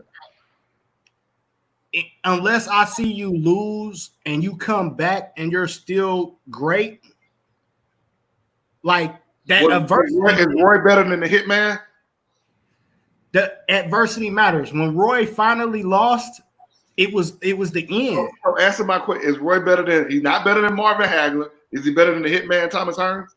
Is Mike Tyson better than Lennox Lewis? Is Mike better than Muhammad Ali? Lennox Lewis. Is Mike better than we can name. But I'm asking you just about Roy. I'm not. So Is Roy better than Sugar Ray Leonard? So I got in a big argument, and it was actually over Sugar Ray Leonard when I said that. Like I said, my only thing is we never saw in the old days. We saw fighters lose and come back, and we saw them still be great. In today's, like at some point, we crossed the line where when's the last time we saw a great fighter lose and come back and be great? I can't remember the last fighter I saw do that. Rocky. Right. who lost? You know what I'm saying? Like those guys, Sugar Ray lost. He's better than Roberto Duran. I like it, James Williams. Yeah. The only time Roy ever lost was, they came back from was he got disqualified for punching somebody he just knocked out. Mike might be fast enough to hit Roy though. He's gonna fear Roy. Roy's gonna fear Mike might be Tyson. fast enough to hit Roy though. These Mike Tyson knockouts is about to be so brutal. Ooh. These about to be so brutal, dog. Like, hide your wife and kids, because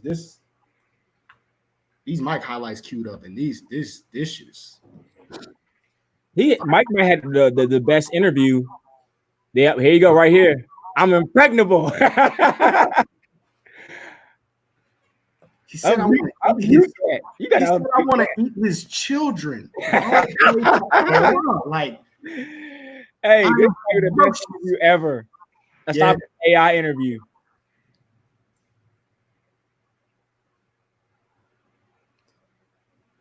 Mike might be fast enough to hit Roy. And if he can hit him, Roy probably going to sleep.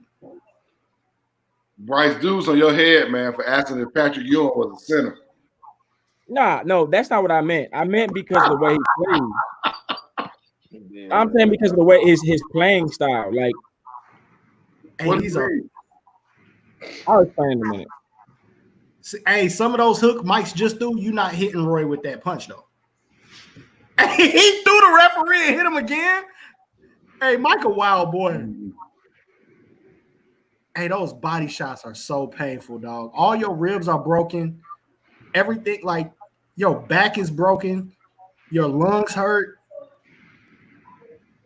Your mama felt it. He hit you.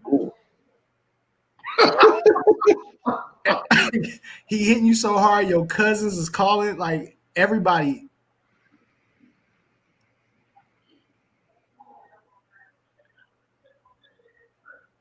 Hey, he is everything that homeboy wishes he was.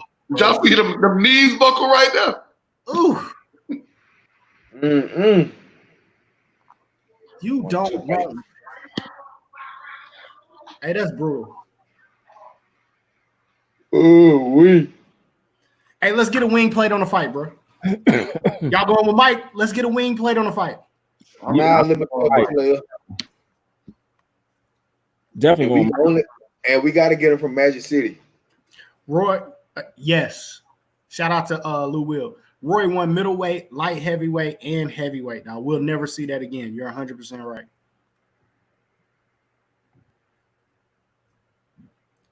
It's going to get ugly. Yeah, if he gets inside, bro, it's a problem. Hey, man, let's get out of here, man. Y'all want to show some kids real quick?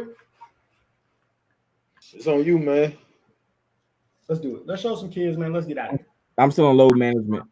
See y'all next time. I got you. I'll let you go first. Have any this week? My bad. Oh, all good. What's just you? Then I'll get mine real quick and we'll get out the way. The first player that I want to show is a player I've been watching for a long time. A quiet kid in 2022, but somebody I think there should be a lot of noise made about him. I want to show DJ Potts Hurd, class of 2022. Now watch my bandwidth struggle. We've been on bandwidth struggle day all day. Man, it's been a wild one. There go the circles. Hold on, let me clear them out real quick.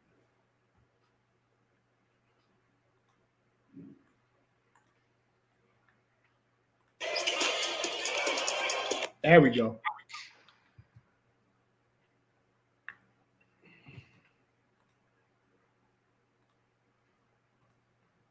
Cam, you take me up on that wing plate. I got you. DJ Potts Hurd, 2022. Long kid can really shoot it. I like kids that can score, at, like we always say, multiple levels. A lot of times that ain't necessarily true. It is true about this kid, though. What team is that? What team is that? He's playing for a new AAU team this year. I look like Hype Hawks. I think he is playing with Hype. They got a couple. So, he'll be over at Cherokee High School this year. I think he's really going to help them a lot. So they've had. Now, last week you said he wasn't there. Now you're saying he is.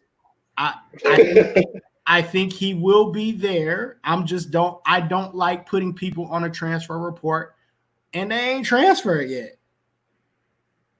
Like, to me, that's kind of irresponsible. But hey,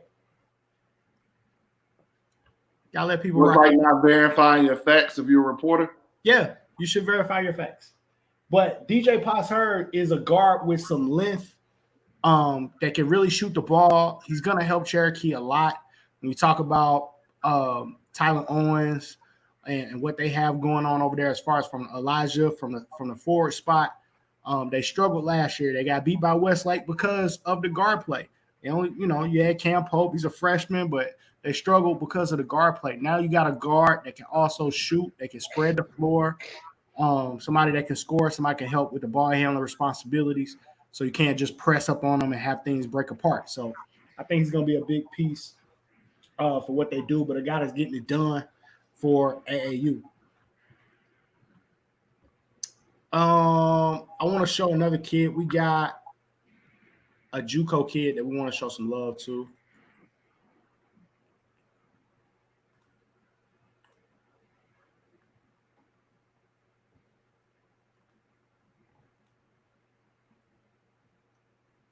Got to do it. This is Corey Thomas, a 6'7" power forward. Graduated from Wallace State Community College. He's got 2 years of eligibility left. Cool. Give me his info. I got a school right now who asked me about some bids this morning. No doubt, Lock. I got you. Let me throw Corey up on the screen. I'm trying to be on vacation. I'm still getting hit up by players. Because you're an evaluator. The evaluator. No, don't put the.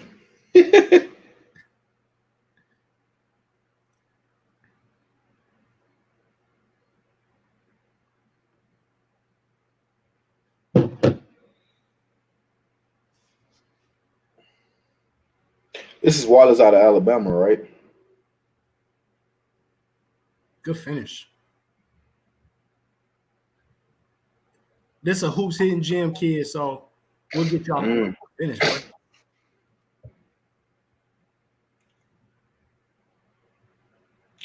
Yeah, I got a fit for him.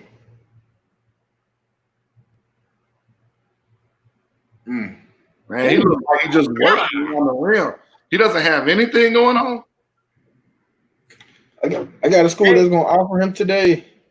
So Dave has been helping a lot of kids, man, who may have committed somewhere, but because of COVID, a lot of schools are canceling or suspending sports. So that may be this kid's situation. He's been helping a lot of those type kids here recently. Ooh. Dave trying to help a lot of kids. I ain't gonna call the school's name. They may not want people to know that they cancel sports yet. They haven't announced it, but they have. Shoot, they got to make sure the kids get in the portal. I know who you're talking about. That ain't right. It's not right. Definitely, that's very true. It's not right. Send me the stuff, Mondre. Hey, this is like a kid that wants to be a big too. Yeah. He doing the dirty work. What's his name, Mondre? Corey Thomas. Wallace, it's two Wallace JUCOs out there in Alabama. Which one he's at? He's at Wallace State in Hansfield. Wallace State Community College. In Hansfield a lot. Yep. I'll put you in touch. I mean, you got Dave. Yeah, Dave got this kid. You got his info. Dave got you. If I know Dave, Dave got the kid transcript and everything already. Damn.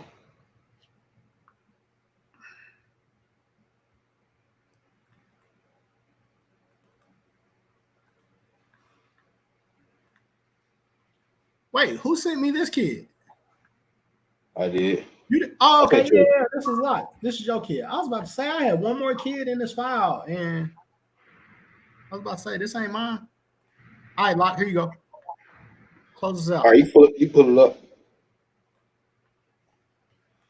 This is Clifford Davis, 6'3" guard, South Georgia, Thomasville High School, plays for Bill Tillman. He had a great year. I think he took the team to second team. I mean, he was second team Iowa State from Hoop Seam and GHSA. I only got to watch him maybe once or twice in person, but I know he can shoot and he has deep range and he has good size. I think he's playing with the Atlanta Aztecs this summer. So I haven't seen much of him in this past AAU season, but I know he had a great junior year. He's a 2021 kid that can really shoot it. Sheesh. I think I had a chance to watch this kid on film. I've not watched him in person either, but he shoot the piss out of it.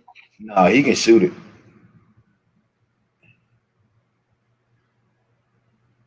He reminds me of oh, damn, off the dribble. Fearless. He reminds me of Andrew McConnell with his ability to shoot the ball. Like, he can make tough shots too. And he's doing this at 6'3". Yeah. That's an athletic move, yeah. Ooh, now that's range. Yeah, that's range. In rhythm too. Good footwork coming into the shot. Like, it's a good find. Doesn't take a ton of dribbles to get his shot off either. And where you say he is, Lock? 2021. Where? What school again? Thomasville, South Georgia, Thomasville High School. Play for Bill. Get down to Thomasville, coaches. Yeah, he got some game. I'm probably gonna make sure we might do him on the on my dude Brandon Johnson that worked on the show. His hidden gems that he does daily every week. So I'm gonna make sure we feature him on that also. Get some more looks. No doubt. Hey man, that's our show. Love you guys rocking out with us. Thursday night, man. Be back. I'm hoping there's going to be another Versus announcement, and I'm hoping it's going to be dude, Outcast. It's two verses that I want to see. I seen it on Instagram. I want to see Ashanti versus Keisha Cole. Give me Keisha Cole. Face. What? Over Ashanti? You crazy. Give me Keisha And I want to see Ashanti got some bangers, bro. Yeah, but when it comes to that style of music, I really like. That's not a good matchup. I really like extra toxicity in my music, especially from R&B women. Like, I like it to be extra toxic. And Ashanti right now look better than she did before, so I would take.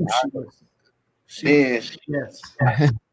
I seen it. Chris Brown versus Usher. Yeah, that ain't gonna happen. I'm taking CB. Nah, bro. I don't know, man. Nah, you can throw Usher whole confessions and it's over with. Man, you can throw them nice and slow. Usher got 20 bangers that I don't think. I might be disrespecting Usher. Yeah, I think you disrespect Usher, bro. I'm probably disrespecting Usher. Who did y'all say? Chris Brown. Hey, people be sleep on Chris Brown catalog though. That's probably what. But y'all know, I'm gonna just leave this here, and I know I may get killed for this. Y'all really know if R. Kelly could do a versus, nobody would beat him, right? And I'm not even talking about nothing else, just his music. I'm just talking about his music. No comment. You got a point. You got a great point. I'm just talking about his music. I'm not saying what he did was right. I'm just talking about his music. Nobody's beating him. R. Kelly can what? R. Kelly can what? If R. Kelly got it, oh yeah, I'm done. Versus court cases. Hey, with this, he's definitely losing if he goes. Hey, we might have a whole lot of people for R. Kelly to go up against, depending on how this Epstein thing play out. And I'm scared to even say that name. You know it's serious because people dying over it. Like it might be a problem. Ashanti did have many hits. I just don't think her versus Keisha Cole is a good matchup. How? They got two different styles of music. It doesn't. They from the same era. But two different styles of music, man. Lil Jon and T. It was kind of like when you did Luda versus Nelly. It was like, that would have been good if Nelly's Wi-Fi was working better. I want to see Outkast on versus. I don't know. Maybe you just let them play their music without an opponent because you're not beating them. I got somebody Lil Flip can go against. He can go against Cheesy. Go against who? Yeah, but they only got 10 hits. They don't got 20, bro. That's a good one. Hey, that'll be the biggest versus there ever was. Hey man, only thing Chingy got to do for me is play that right there video that's come on at 3:00 at night. Hey, this is my last comment. Loud. Who is Young Dro going against? Oh, Young Dro. Don't sleep on Dro. Dro could go against Gucci. No, Brian. Dro got to go against. That's more even. He can go against the game. Shout out to DJ. Hey, transfer complete. Young Dro versus the game. Versus the game? Hey man, in the show, we got one dude saying Patrick Ewing, was he a center? Now we're talking about Dro versus the game. Hey, he said Lil Scrappy. That's a better match. There you go. That's better. No, Scrappy and Young Jock. Dro will kill Lil Scrappy. Young Jock and Scrappy. I mean, Young Dro. No, Young Jock versus Scrappy be good. No. Young Jock, Scrappy. They only got 5 hits, bro. Hey, Tribe Called Quest might be the only people that can go against Outkast. I don't think it would. They can go against them, but they won't win. It's gonna be a long night. Outkast giving somebody a long night. Somebody tweeted. It just popped in my timeline that Jay-Z's catalog was decent, and I said, you know what? I'm gonna log off for the day. Hey, let's get, man. We getting outraged. Hey man, it's peace, it's love. I hope y'all enjoying the NBA bubble. It's good to see basketball on. Check out WNBA basketball. It's good stuff. For sure. Also, there are still protests going on all across the country. Louisville has not stopped. Colorado has not stopped. Go see what happened in Portland. City of Washington, yes. State of Washington. Protests have not stopped because they start putting it on TV. What I mentioned that I was worried about that would happen once the ball start bouncing and sports came back, that we would quickly find other things to talk about, and nobody cares how many times they do an interview and say, we want the people who murdered Breonna Taylor arrested, that the narrative around sports or the narrative in this country would change once sports came back. And I feel like that's kind of what happened. But the protests aren't stopped. I'm so proud of that. I'm so proud of what's going on in New York. They were marching and protesting in the rain. It's got to happen until change is complete. Shout out to everybody who's still part of the process. Shout out to everybody who's working for change behind the scenes. Everybody marching, these people behind the scenes helping, making that happen. So be safe. Everybody protect yourselves, wear masks, social distance. I went to the store today, and for the first time ever in the grocery store in Paulding County, I felt at home because most people had on masks. That is the first time since this pandemic started. But they going back to school live. Oh, okay. We can end the show. Good night, everyone. Good night. Oh my God.